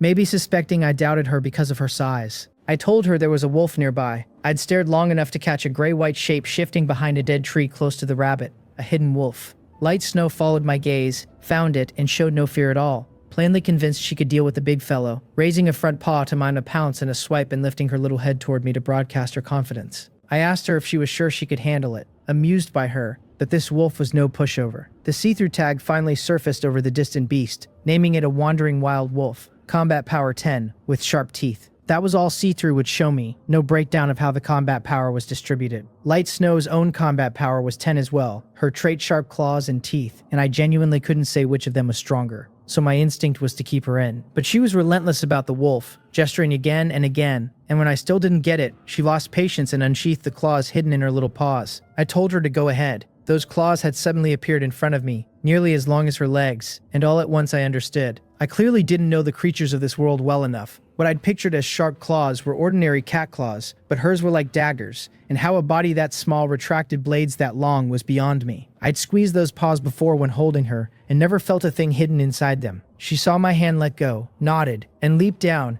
burrowing under the snow the instant she landed, and moving fast beneath the surface. I didn't hang back either, pressing forward through the snow, still aiming for the rabbit. The see-through tag on the rabbit read critically injured, combat power 0, dying, though its true combat power obviously wasn't 0. It had only crashed to nothing, under whatever had savaged it.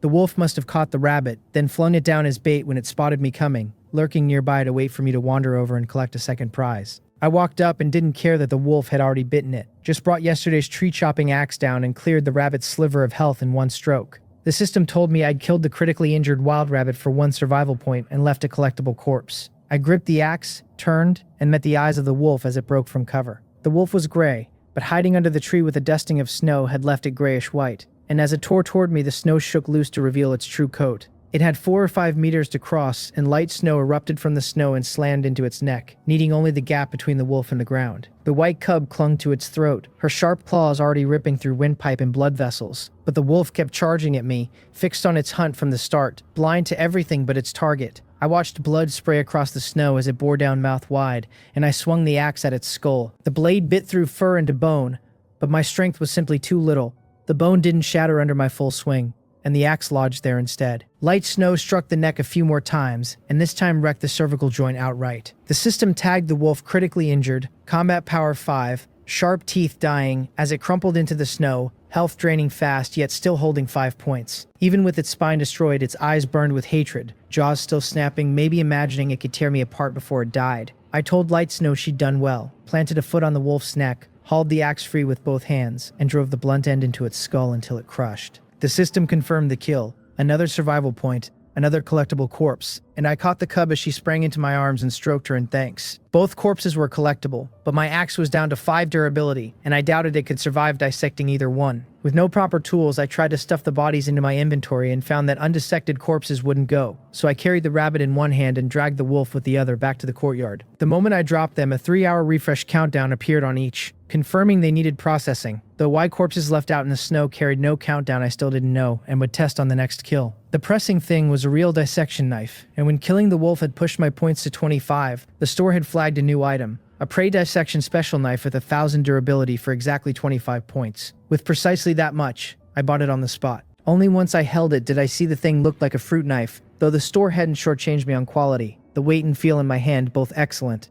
What I'd expected to be an ugly chore went fast with the right blade, yielding 5 portions of primary leather, 1 off the rabbit and 4 off the wolf, plus 2 portions of rabbit meat, 8 of wolf meat, 5 of beast bone and 1 of beast tendon. My inventory, never crowded to begin with, was full again, so I went inside, put 2 portions of rabbit meat and 3 bottles of water into the pot, and set it to stew for an hour. That freed 1 slot, but I still needed to clear more, or I'd be unable to pick anything up out in the field, which would be a sad way to go. I listed the 5 leather portions first, 1 point each, a fair popular price with no booth fees or trade taxes eating into it. If it's sold, I'd get points, and if not, I could pull it back after 48 hours. The only catch was the 3 listing limit, so I posted beast bone at 1 point each, beast tendon at 5, even though some sat at 4 already, since I wasn't desperate to sell, just clearing space. With 3 types listed, the rabbit meat stewing, my inventory now held only the 8 wolf meat I'd just taken. The dissection knife had spent a mere 2 durability, so I hung it at my waist where the included sheath let me carry it neatly on a cord. The system showed my inventory at 6 of 10. Bread,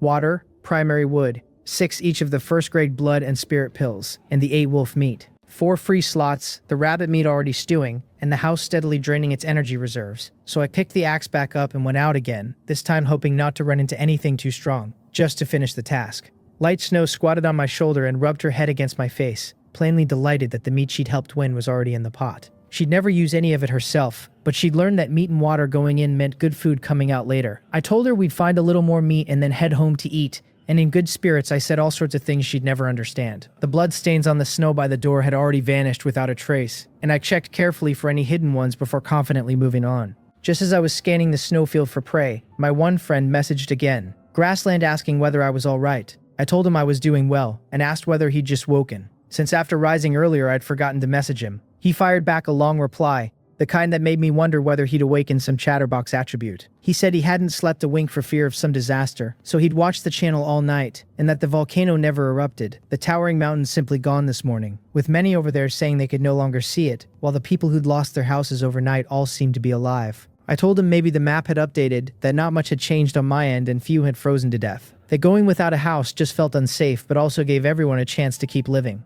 I'd checked my own channel a few times that morning too, most people complaining that a house was the difference between safety and nothing, that they hadn't frozen outright but had caught colds, their stats sliding, health creeping down, stamina nearly impossible to recover, energy weakening. A house was shelter from wind and snow, a bed a place to rest and recover, and even a crude pot and stove meant a hot meal in the cold that carried its own small effects. Grassland said maybe so, that at least he could hunt where he was, that just by lying on his courtyard wall he could see herds of sheep and wild wolves out on the prairie. A shame he had no weapon. He asked whether I'd found any way to get weapons, since he'd seen none for sale on the trade channel. The image of him draped over a wall watching sheep struck me as funny. As for weapons, I told him I hadn't seen any sold either, that I'd just killed a wild rabbit with a logging axe, so apparently there was no strict weapon restriction on hunting. He seemed a lively sort, so I let that bit of information slip with a smile, though whether the trick worked easily was another question, and with his combat power of 9 I figured he could probably catch a rabbit barehanded anyway. He thanked me, then thought to confirm whether I was a guy since all either of us could see was the other's combat power and race. I told him yes, male, 25. He greeted me as his older brother and said he was 19, just started university, from Q province before he came here. Only a few days into school and not even introduced to the rumored old witch before being yanked away. 19, just starting college, but old witch, Q university. I asked whether he didn't mean the old wizard, since by coincidence I graduated from that same school.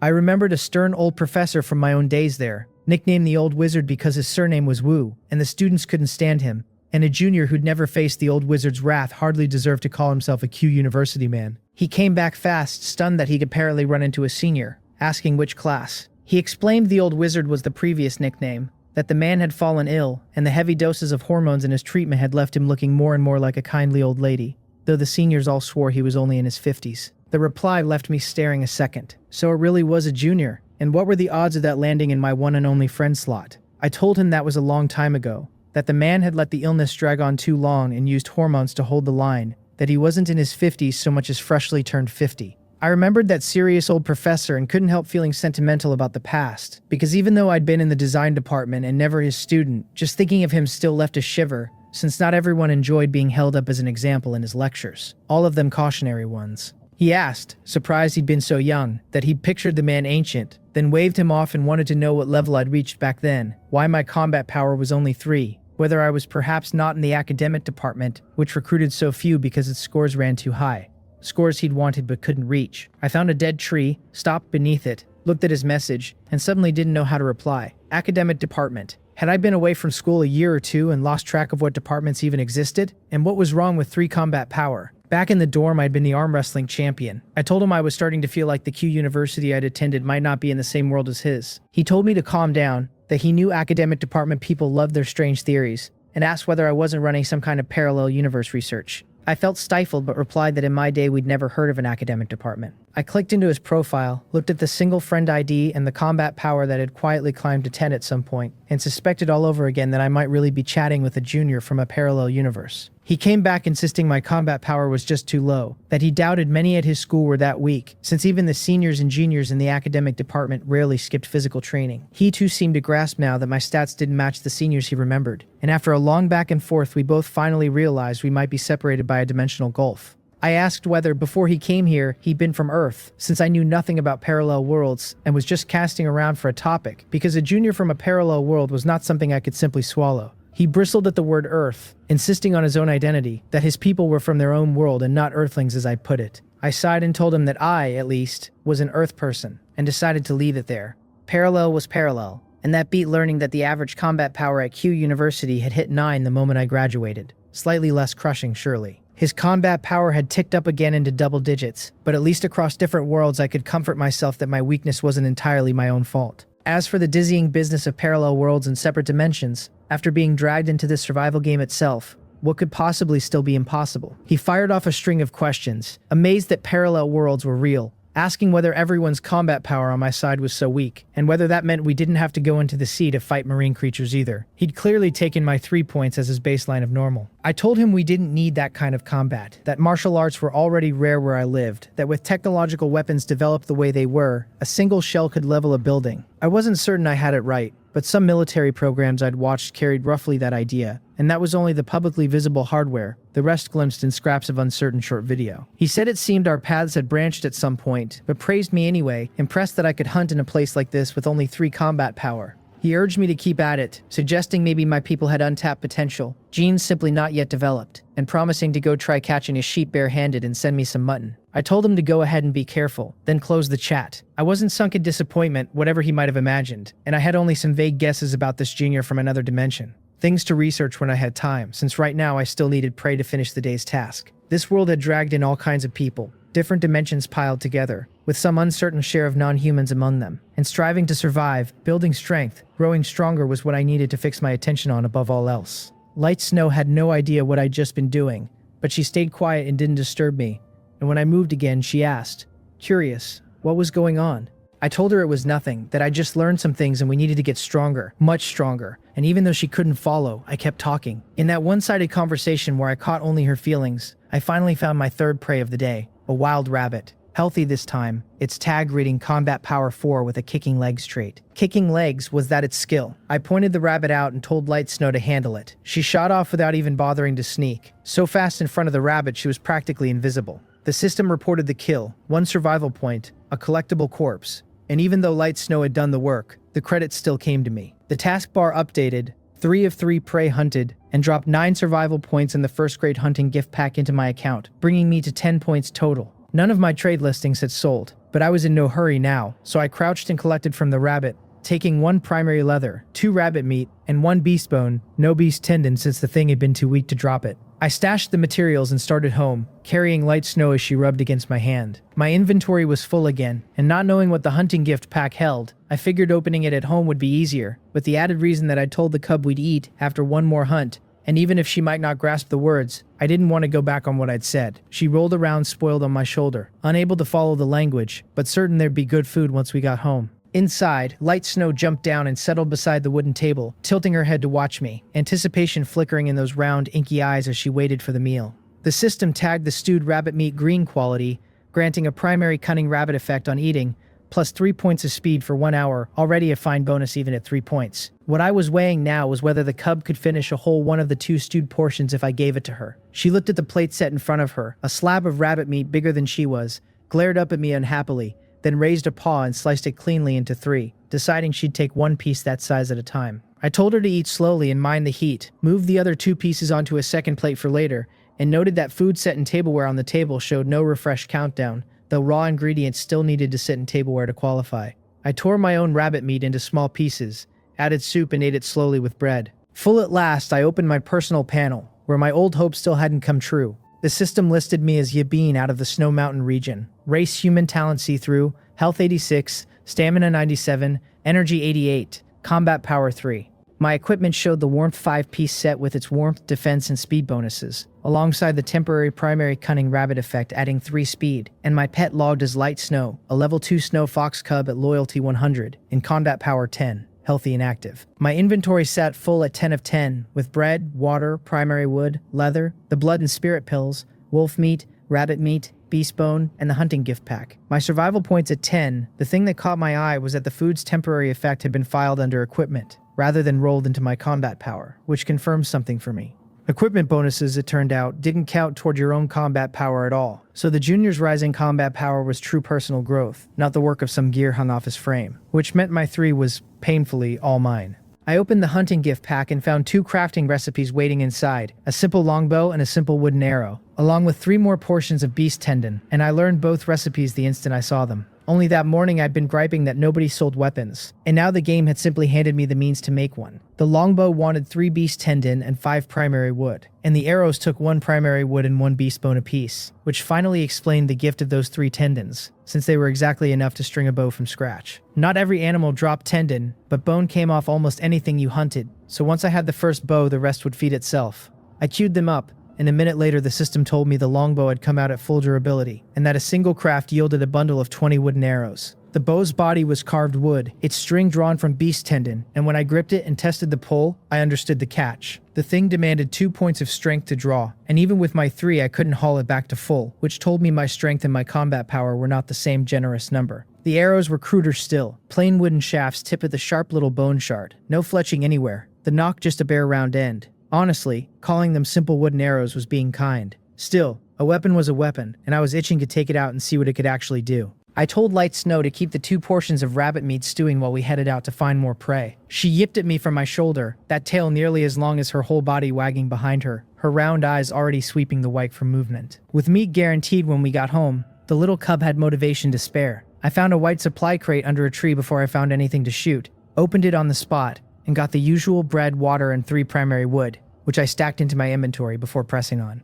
The snow had gone quiet after lunch, and it was past 4 in the afternoon before I finally spotted a second creature. The see-through tag named it a wild rabbit, combat power 5, kicking legs again, and I told Light Snow to wait while I drew the bow and aimed from more than 10 meters off. The arrow drove clean through the rabbit's head, and the system called it a penetrating attack and credited me 1 survival point. Whether the rabbit had simply been too frail or my luck had landed a lucky critical, I couldn't say. Either way, the kill was mine, so I scooped up the body and kept hunting, though my pack had filled with crates over the afternoon and the rabbit carried no decay countdown yet, so I was in no hurry to dress it. Then Light Snow leaped to my shoulder and stabbed a paw toward a dead tree not far ahead, where a ball of white fluff sat half lost against the snow.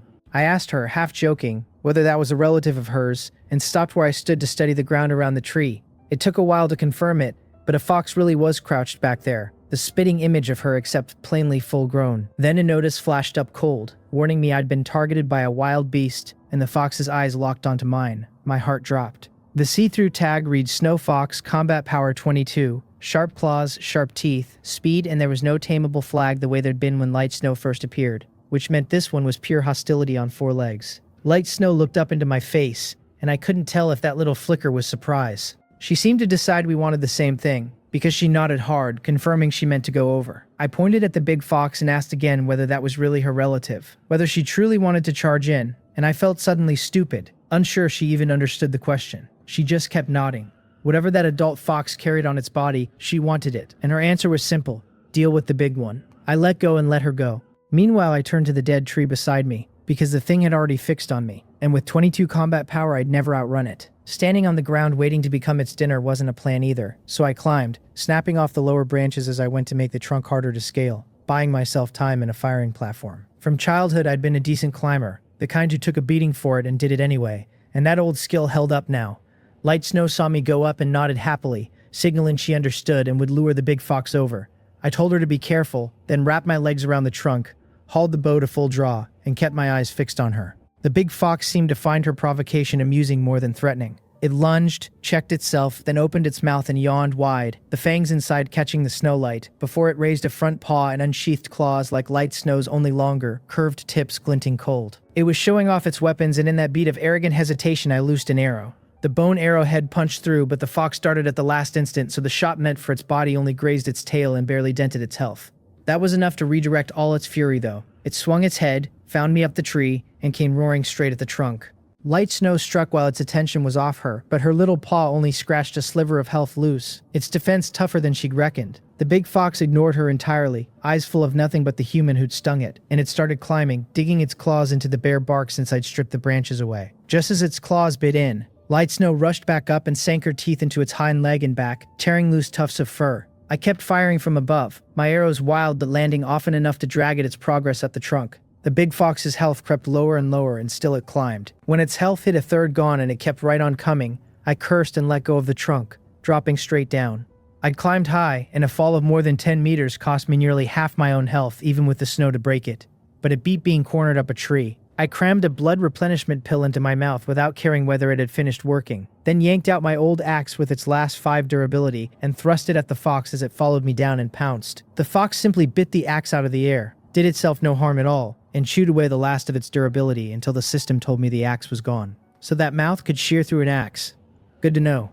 The fall had crashed the fox's own health to critical, so I bit down another blood replenishment pill and kicked hard at the open wound on its body, deliberately avoiding its head, because a strike to the skull might do more damage, but I wasn't about to feed my foot to those jaws. Its claws raked my calf and opened it bleeding, my health sliding fast, and I swallowed a third pill just to stay upright. Light Snow, stunned on the trunk when the big fox leaped down, recovered and jumped after it, losing half her own health to the fall and pouncing for the throat regardless. The big fox twisted and bit toward her belly, and just as its teeth cut her open, the health bar I'd been grinding down all this time finally emptied out. The system confirmed the kill of the snow fox for 3 survival points, then surprised me with a Brave One bonus, 10 more points for fighting on against a brutal gap in combat power, and it flagged the carcass as harvestable. My vision swam. The pills had kept me alive, but an injured state isn't something a little restored health simply erases. I'd started the day with 6 blood replenishment pills and burned 3 in minutes, and now I knelt, scooped Light Snow out of the snow, and fed her 1. Half her fur was soaked dark red, and the gash across her belly slowed its bleeding and began faintly to scar over.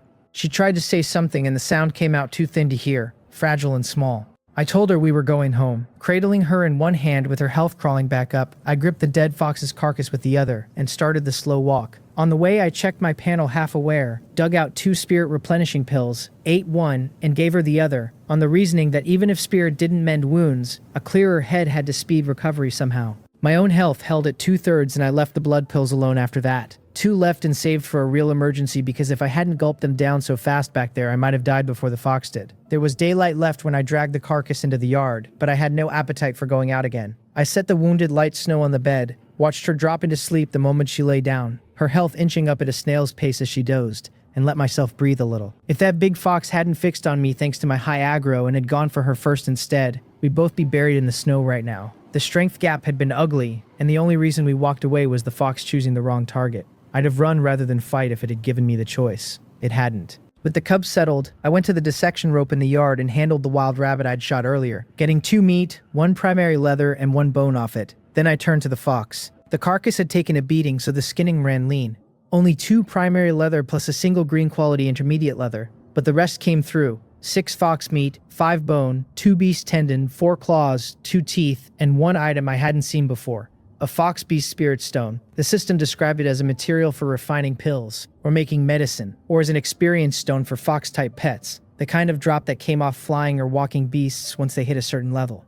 It had a long list of uses, but the one that mattered to me was the last. I left the other materials piled on the snow, since their 3-hour refresh meant they'd keep, and carried the spirit stone inside to set it in front of the sleeping light snow. Even asleep, she lifted a paw, hugged it, and started gnawing without waking, biting in piece by piece while a faint white light gathered along her body. The system marked her as a level 2 snow fox cub, promoting no fancy display, just the one word. It didn't make me wait long either, finishing in under a minute and listing her now as a level 3 snow fox cub. Loyalty 100, combat power 15, with sharp claws, sharp teeth, and a brand new speed trait, still recovering from her injuries. 5 points of combat power and a whole new characteristic out of 1 stone. I'd seen speed on the big fox's tag earlier, though I hadn't noticed the thing actually moving fast, which I figured meant it had been too careless to bother using it.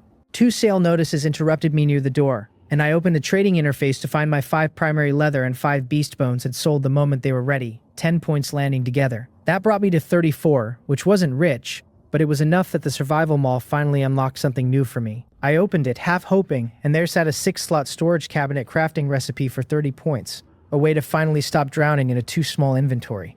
I bought it without a second thought. The craft wanted only 20 primary wood, which I happened to have just enough of, and a minute later a squat little cabinet stood in the house. A square meter of floor, 1.5 meters tall, its front split into 2 rows of 3 doors, 6 in all. I could shove items in by opening a door, or shuffle them straight from my inventory by thought, though I still had to crack the door open by hand to do it. The next morning I sat down to sort the heap of materials I'd been hoarding: beast claws and teeth, leathers, tendon, fox meat, bone, the old wolf meat and rabbit meat, and started pricing them against the trade channel. The beast tendon I'd listed earlier was still hanging there unsold, and I couldn't pull it or wanted to leave the price be, so I worked around it. Claws and teeth struck me as weapon crafting stock, but I had no recipes for either, so the smart move was to turn them into points now and buy things I could actually use. 4 beast claws went up at 2 points each and sold fast, 8 points in, and the 2 beast teeth, pricier at 5 apiece, drew 10 points within a couple of minutes. Dozens of identical listings sat at the same price, so moving mine was never going to be hard. The rest cleared out in the same easy trickle. 4 primary leather for 2 points, the lone green intermediate leather fetching 10 after a slow half hour. The beast tendon I'd feared was a dud finally going before dark, the 8 wolf meat bringing 4, the 6 bone bringing 3.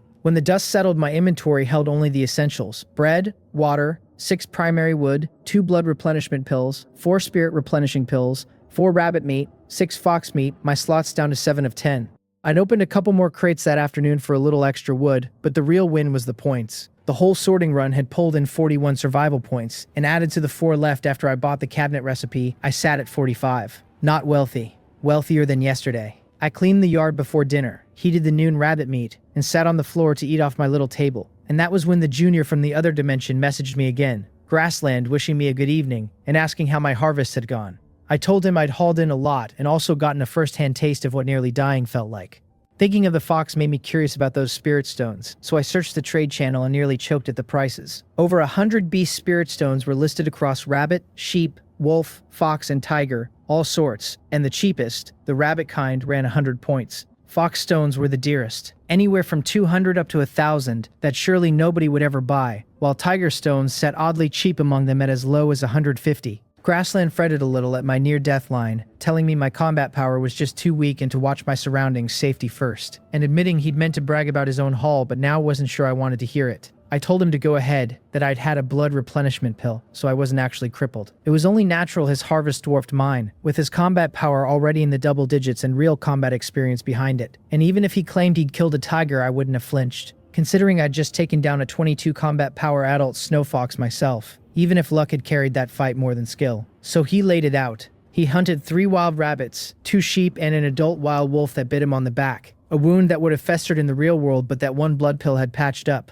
And dressing the wolf had dropped a beast spirit stone worth at least 100 points. Then he did something that left me staring at the screen, sending over a specified trade list. I tapped through to read it and found him offering me 6 portions of mutton and 2 of lamb chops in exchange for 2 primary wood. Primary wood was running 10 pieces to a point, while mutton went 2 portions per point and lamb chops 1 each, which meant he was handing me roughly 5 points of food for nothing. What on earth was he doing? Don't tell me it was about us being schoolmates, because I didn't buy that for a second. And besides, none of my actual schoolmates had ever had combat power like his. He just told me to take it, that with my low combat power hunting was a hassle, while his combat power made the same work simple. I refused. I told him that where I came from, nobody handed over goods on the strength of a schoolmate tie that obviously wasn't even real. I'm no saint. I don't give my things away, but I don't pocket what others give me for free either. The truer reason, the one I kept to myself, was that I wasn't hungry now, and if he'd offered me a knife back when that fox was on top of me, I'd have grabbed it without a flicker of hesitation. Different situation, different answer. He pushed back, baffled that schoolmate ties were so flimsy where I lived, saying that on a battlefield his people pulled warriors from the same school out of the wreckage first, that schoolmates were family. I told him I wasn't his schoolmate, and that back in my day classmates scratched and schemed against each other over a single open slot, nothing like his world where you closed ranks against foreign races. I finished the bread, drank down the meat and soup, and pulled the blanket over myself before sending it. I knew that mutton wouldn't come free of strings, and I was glad I'd left it alone, because if I took his food and then he hit trouble and came asking for help, I'd be tangled up over whether to refuse. I couldn't take a man's gifts and then ignore his cry for help. My heart was still too soft for that. After a moment, he wrote back, no longer pushing the gift directly, asking me to accept it anyway, swearing he wouldn't send anything again, saying he'd just gotten carried away with a good day's haul, and offering to call it payment for ice if that made it easier, so I could send him some ice blocks down the line. Pre-orders like that were unreliable, I knew, but the specified trade would at least hold a slot on his end, so I replied that it was fine and completed the transaction. I dropped the lamb chops straight into the pot to stew for an hour and a half, so I'd have them ready by morning. Neither of us bothered chatting after that, and I was genuinely worn out. I watched the chat channel a while, smiled at the noise, and went to sleep. The loudest racket on the channel that night was the fallout from those teams that had sprung up earlier. People had paid survival points as a kind of tuition to join, received a cultivation method in return, and then practiced it for days and felt absolutely nothing. Worse, they'd been so busy drilling their martial arts that they'd skipped gathering supplies, so when their starter homes vanished, they had no points left to buy wood and rebuild, and plenty had fallen sick from the cold. The ones who'd boasted hardest about their teams were now cursing the loudest, demanding their points back or some materials in exchange. And in a world where you couldn't see another living soul, points traded away on a few smooth words were never coming home. The channel had turned into a wall of recrimination. Normal talk about hunting or building buried instantly under the angry pile, until you couldn't follow a single real conversation unless you went digging. I slept well, and when I opened my eyes, the cub who'd been so badly torn up the day before was perched by my pillow, staring at me. I lifted a hand and stroked her head and told her good morning. She'd given everything in that fight, and so had I, because anything less and I'd be dead. She lowered her head, pressed her fluffy little face against my cheek, and rubbed. To her thinking she hadn't died, which meant this clumsy human had saved her somehow, and remembering yesterday, this foolish creature who jumped out of a tree to win her the big fox's spirit essence, and got himself shredded for the trouble, she decided she'd just have to grow strong enough that he never got hurt for her again. I had no idea any of that was running through her head. I just told her breakfast needed heating, that we had lamb chops today, and that I hoped she'd like them. I set her on my shoulder, warmed the lamb chops from last night, and did the usual yard sweep, then spent 15 points on a fresh axe and went out to fell a few trees. With the lumber I made 3 walls and a door, dug a pit in the corner behind the house, and boxed it in, a rough temporary toilet, because I had no interest in bearing anything to the snow. The dozen-odd ice blocks the chopping dropped, I sent to Grassland as a specified trade for a single piece of lamb, something he clearly wasn't short on. He completed it about half an hour later and thanked me, sounding freshly awake, and I told him I was usually up early and that the lamb chops had tasted good. Then I split the served chops with light snow and finished a decent breakfast. The day's random task had shrunk to hunting 1 prey for 3 points in a level 1 hunting gift pack, a thin reward, but I wasn't about to complain when having a task at all beat the alternative. Before heading out, I finally organized my inventory properly into the new cabinet, leaving bread, water, and planks at home, and the lamb, rabbit, and fox meat filled all 6 slots cleanly. Between the blood and spirit pills, the bow and arrows on my back, the dissection knife, and the chopping axe, I was already carrying plenty. I had a few wooden arrows left, so I bought 2 beast bones at 2 for a point and crafted 2 more bundles, settling into a rhythm of selling what I had spare and buying materials only when I needed them. Then I set rabbit meat stewing in the pot, put the cub on my shoulder, healthy and lively again, and went out. Light snow played a while on the pine that had grown to my shoulder height before bounding back down to where I crouched by the vegetable patch. The seeds had sprouted, a few tender little shoots pushing up through the soil, and the sight stretched the grin across my face wider, though I still didn't know whether they'd truly grow in all this ice. I told her it wouldn't be long before we had vegetables. Before leaving, I also went to check that mysterious sapling, and the tag named it a Paulonia tree at its juvenile stage, grade still a question mark, with a line about planting a Paulonia tree to draw a phoenix to nest. I had a whole list of complaints about that and swallowed every one of them. Thinking too hard about phoenixes would only end in disappointment, so I decided to treat it as a landscape tree and nothing more. Because even if a phoenix did show up, its fire would probably burn my house to the ground. I carried light snow out into the snow to hunt crates and prey, and the dead trees I'd already felled still hadn't grown back, so likely they never would. The first supply crate sat oddly high, up a big dead tree, the kind of spot I'd never have found without the system flagging it, and what eyesight and angle would have caught a crate up there otherwise. Its quality made the climb worth it, green this time, and the last green crate had paid me an axe, so I chopped the tree down and let the crate tumble onto the ice and pine needles below. The crate's display read damaged, the contents possibly affected, but I opened it anyway and got a pleasant shock. 3 bread, 6 water, a grape seedling, 3 cucumber seeds, and an inventory expansion voucher. I'd cracked plenty of crates and only ever pulled tomatoes and cabbage, so grapes and cucumbers alone felt generous, but the voucher was what stopped me. The system said it added 1 inventory slot per use with no limit on how many I could stack, and since I'd been starved for slots since day 1, I used it immediately. My inventory ticked up to 11, and was promptly full again, holding the blood and spirit pills, 2 arrow bundles, 28 primary planks, 11 inferior planks, 4 ice blocks, 6 pine needles, the new bread and water, the grape seedling and the cucumber seeds. 1 added slot and still bursting at the seams. As ever, the inventory was nowhere near big enough. Back home, I dropped off the bread and water, relisted the 4 ice blocks and 6 pine needles. Though the ice now fetched only a point for 4, and the needles still held at 2 for 6, then found an empty corner of the yard and started digging. A few minutes turned a square meter of frozen ground into loose soil, and I planted the grape seedling there, then opened a strip beside the old vegetable patch and sowed the 3 cucumber seeds. That freed 6 more slots, so I went back out to chop. The lumber barely paid, but the ice blocks and pine needles earned back the axe money, and the wood I kept as my own hard-won wage. I sold in small batches at standard prices, since smaller lots moved easier when no buyer wanted a mountain of one material, and I watched my wood pile climb with a quiet sort of contentment. By 11:30, we still hadn't seen a single animal, and I told Light Snow our luck must have walked out the door with us, since we'd be heading home for lunch with no prey to show for it. She tilted her head, not understanding why I sounded glum, probably guessing it was the lack of meat. I told her it was fine, that we'd come out again in the afternoon and were sure to find something. The 3 points weren't what I cared about, it was the hunting gift pack I wanted.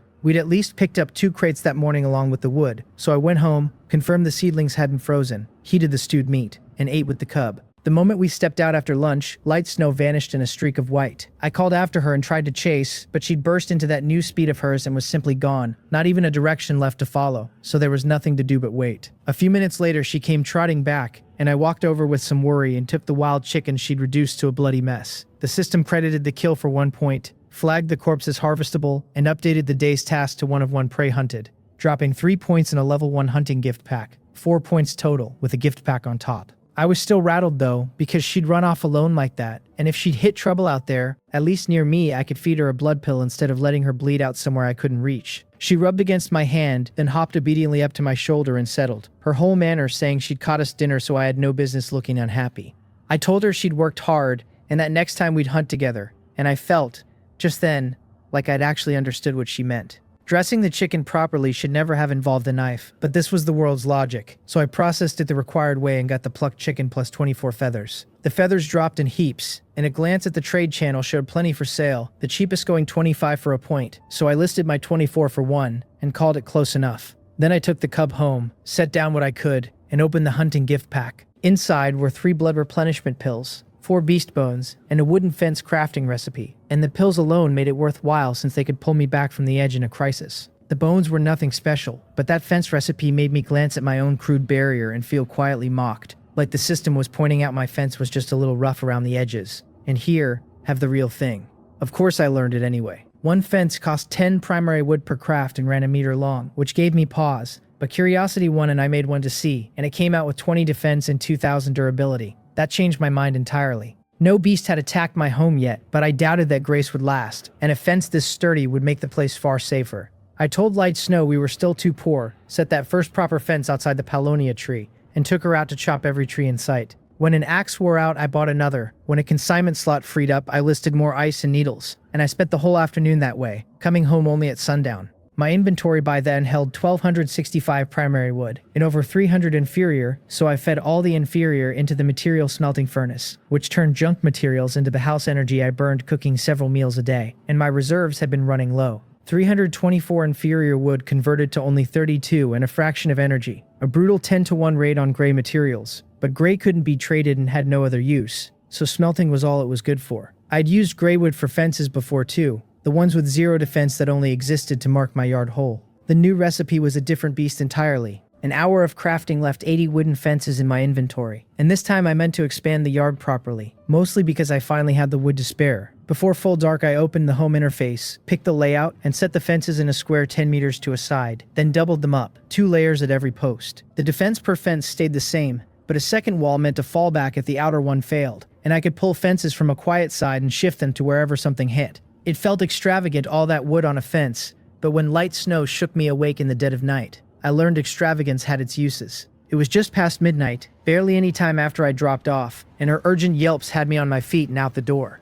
A handful of wolves were raking their claws across the fence, only 7 by my count, and I told the cub not to charge out, that we'd wear them down slow, while I pulled the bow back and started shooting. The see-through tags read 6 ordinary wild wolves, combat power 28 apiece, sharp claws, sharp teeth, group attack, burst, and 1 wolf pack leader at combat power 36, with 2 special tags, presence and command, the second of which had the whole pack hammering a single section of fence in unison. 2000 durability was a deep buffer, and the 20 defense clipped their damage to single digits per hit, but 6 wolves striking once a second would chew through 1 fence in under a minute, and the inner section was already taking blows when I came out, the outer one stripped bare. I worked fast from the side, sliding fresh fences in to block them, locking my arrows onto 1 wolf and pounding its body shot after shot, because the durability was really just a second health bar and this had become a contest of whose bar emptied first. I never adjusted too many at once, always slotting in a new fence right when the wolves thought they'd broken through, which kept the pack fixed on the same target so I could keep firing without them scattering. When the first wolf finally died under my arrows, the leader threw back its head and howled, and the remaining 5 snapped into burst mode,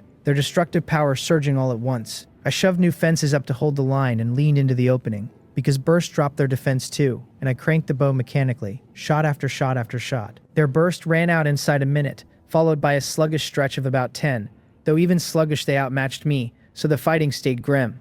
The math was simple though, as long as the pack couldn't break in I could grind them down, and to keep Light Snow from rushing into the middle and getting surrounded I held her back. Longbows and arrows kept rolling off the crafting table nearby, and whenever I ran dry I grabbed fresh ones, my mountain of primary wood letting me be that wasteful, and the beast bones I needed still ran 2 for a point, cheap enough not to sting given the day's ice and needle earnings. When all 5 ordinary wolves lay dead, the leader lost its nerve and turned to run. That was when Light Snow, penned up and watching the whole fight in mounting frustration, finally broke. She vaulted off the top of the fence, and in her accelerated state she outpaced the fleeing leader easily, lunging straight for its eye, then darting away after the strike, because she'd already learned to hit and retreat. With one eye clawed open, the leader forgot about running and wheeled around hunting for revenge, and in that hesitating beat, I shifted fences and walled it into the center. Only then did it dawn on me that this remote placement wasn't just for defense, that with enough fences I could trap an attacking beast in a pocket and grind it down at leisure. The leader thrashed, its health barely dented since I'd only blinded one eye, but trapped and frantic, it had nowhere to go. My arrows did little real damage, yet damage wasn't the point now, only wearing it out, and after another half hour the leader toppled. A run of 3 notices lit up at once, 80 survival points for stopping the night attack, 80 more for wiping the pack entirely, and a Wolfpack Nemesis aura for clearing them without taking a wound, raising my damage against wolf types by a 10th. I sat down weakly in the thin layer of fresh snow, stamina and energy scraping the floor, because if I hadn't kept telling myself not to stop, I'd have collapsed long before. But it was done. The system had given no warning the attack was coming, not even a flicker, just Light Snow jolting me awake and the survival manual noting after the fact that I'd risen and found wolves at the fence. Nothing about the pack beforehand. It really was a scam. A profitable one though, since the points were good. When I'd hunted individual wolves before, even the leader type, there'd been no reward at all, so I'd assumed defending earned nothing, but apparently the rewards had simply been pooling, paid out all at once on a successful defense. Even after the points I'd already spent, I now sat at 183, and with 100-odd wood left I went back to crafting fences. I couldn't manage a full second layer after that drain, but past the basic outer ring I still kept more than 20 spare fences on hand to shift around, just in case. I told Light Snow that this time our home really did have meat to eat, and once I'd rearranged the fences, the 7 wolf carcasses appeared inside the new perimeter. I rested until a little stamina came back, then knelt with my knife. The haul was rich: 48 wolf meat, 13 beast tendon, 38 beast bone, 45 primary leather, 8 green intermediate leather, 13 beast fangs, 27 claws, and 4 wolf beast spirit stones, though I never did work out why some wolves dropped a tooth or claw short. 4 spirit stones was a number I was thoroughly happy with. Light Snow patted over and fixed her pleading round eyes on the stone still in my hand, begging to eat, and I asked whether she could even handle wolf type, since the tag had read as restricted by species. She just watched my fingers loosen, then lowered her head and chewed in, biting off a quarter at a go, her little paws planted on my hand, and after polishing off all four, she rolled onto her back in my palm and dropped straight to sleep. The evolution finished fast, listing her now as a level 5 snow fox cub, loyalty 100, combat power 25, with a new burst trait added to her sharp claws, sharp teeth, and speed, which settled it. Beast spirit stones really did have almost no limits on what a fox could eat. I tucked the sleeping cub back beside the pillow. I'd have liked to sleep too, deep in the middle of the night, but staring at the pile of loot I chose to sort and sell first. 27 beast claws went up at 2 points each for 54. 13 beast teeth at 5 each for 65. And with one consignment slot left, I picked the priciest leftover, 8 green intermediate leather at 10 each for 80. I wasn't sure they'd all sell, but with 3 slots holding over 200 points of goods, I lay down content. I'd left the rest for morning, and if the listings cleared, I'd figure out what else to move. I only got to bed past 2, but I was still up before 6, the cub still sleeping, and I heated the stewed rabbit meat and went out to shovel snow. Harder work now that I had enlarged the yard. While I shoveled, I checked the trade channel and found everything had sold. 54 and 65 and 80 together for 199 points, which added to last night's rewards, and my small leftover put me at 383, only 17 short of 400.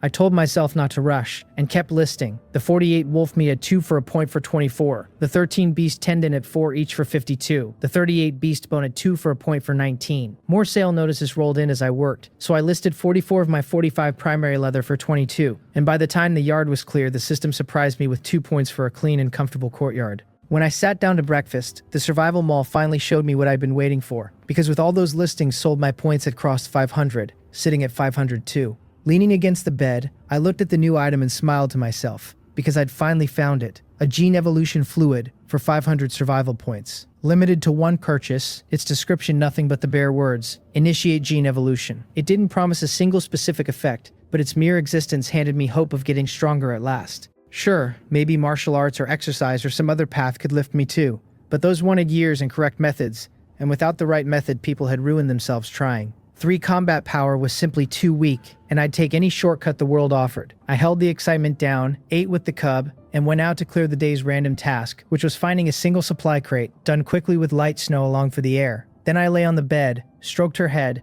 and told her I might just be sleeping, not to worry, still uneasy about whatever the evolution would do to me. I'd watched her evolve through nothing but a nap, and I only hoped mine would go as gently. She lay by the pillow staring at me with those round eyes. I bought the gene evolution fluid and drank it down in one swallow, and an oval bubble bloomed around me, lifted me off the bed, and left me floating above it. Light snow raised a paw to bat at the bubble, and found her paw passing clean through, the thing visibly there yet untouchable. And curious, she crept closer and tried to leap onto her human's body, only to watch herself pass straight through and land back on the bed. She tried it again, and after confirming she truly could not touch him, she slumped listlessly beside the pillow to wait for her silly human to come back. I knew none of it. From the moment the fluid hit me, I'd been somewhere else entirely. A strange space packed with dense points of light, every color flashing, and somehow I understood that each one was different, and I could seize only a single one. But I stood frozen, reaching for the lights with a will my feet refused to obey. And no matter how I strained, nothing moved. I shouted inwardly at myself to move, and my body ignored me completely. I called for one of the lights to fly over, then another, anxious and getting nowhere, since I couldn't speak either, could only observe while everything else stayed locked in thought. Time crawled, and after running the whole gauntlet of struggle, effort, irritation, and dread, I finally went calm. So be it. The body felt fake anyway, and if this didn't work, I'd just sleep it off, and I kept comforting myself that since I couldn't fight it, I'd accept it. The instant I settled, a few of the surrounding lights flared brighter and began drifting toward me. 5 shimmering clusters floated over, each carrying a tag, and I read them one by one. The first was Cultivation, early stage stable, mid-stage sustaining, late stage steady and long-lived. Not recommended for the impatient. The second was Superpower, instant effect early, bursting in the middle, mastery at the end, no limits and a fixed growth path. The third was Enhancement, body tempering at every stage, not recommended for anyone afraid of pain. The fourth was Magic, meditation throughout, spells to memorize, not recommended for the forgetful. The fifth was Mech, guns early, machinery in the middle, mechs at the end, a research path warning off non-specialist minds. I chose Cultivation without a flicker of hesitation. What child raised on those old stories doesn't carry a dream of cultivating immortality? And the late-stage path ran steady and long, exactly the kind of slow, sure climb I could believe in, while the early-stage emphasis on stability and the mid-stage emphasis on endurance only asked for patience, which I had in plenty. The system confirmed the choice, named my evolution direction Cultivation, and began activating my foundation, my spiritual root, listing the result as Metal 3, Wood 2, Water 3, Fire 3, Earth 2. It unlocked the foundation and granted a bonus technique, the spirit gathering art, described as the method for guiding spirit energy into the body. The most basic step there was. My consciousness slid back into my own flesh. When I opened my eyes, it was morning again, and my panel told the whole grim story. The system listed me as Yubin out of the Snow Mountain region. Race human, now tagged cultivator. Talent see-through. My cultivation realm uninitiated. My technique, the spirit gathering art. Health 96. Stamina 98. Energy 97. Combat power 3. Below average for a human. My equipment held the warmth set with its warmth, defense, and speed bonuses. My pet logged as a level 5 snow fox cub at loyalty 100. In combat power 25, with all her traits, my inventory at 3 of 11, holding 3 blood pills, 5 spirit pills, and 6 fox meat. My survival points crashed to 2. I'd spent 500 points and emerged an uninitiated cultivator with the exact same 3 combat power I'd started with.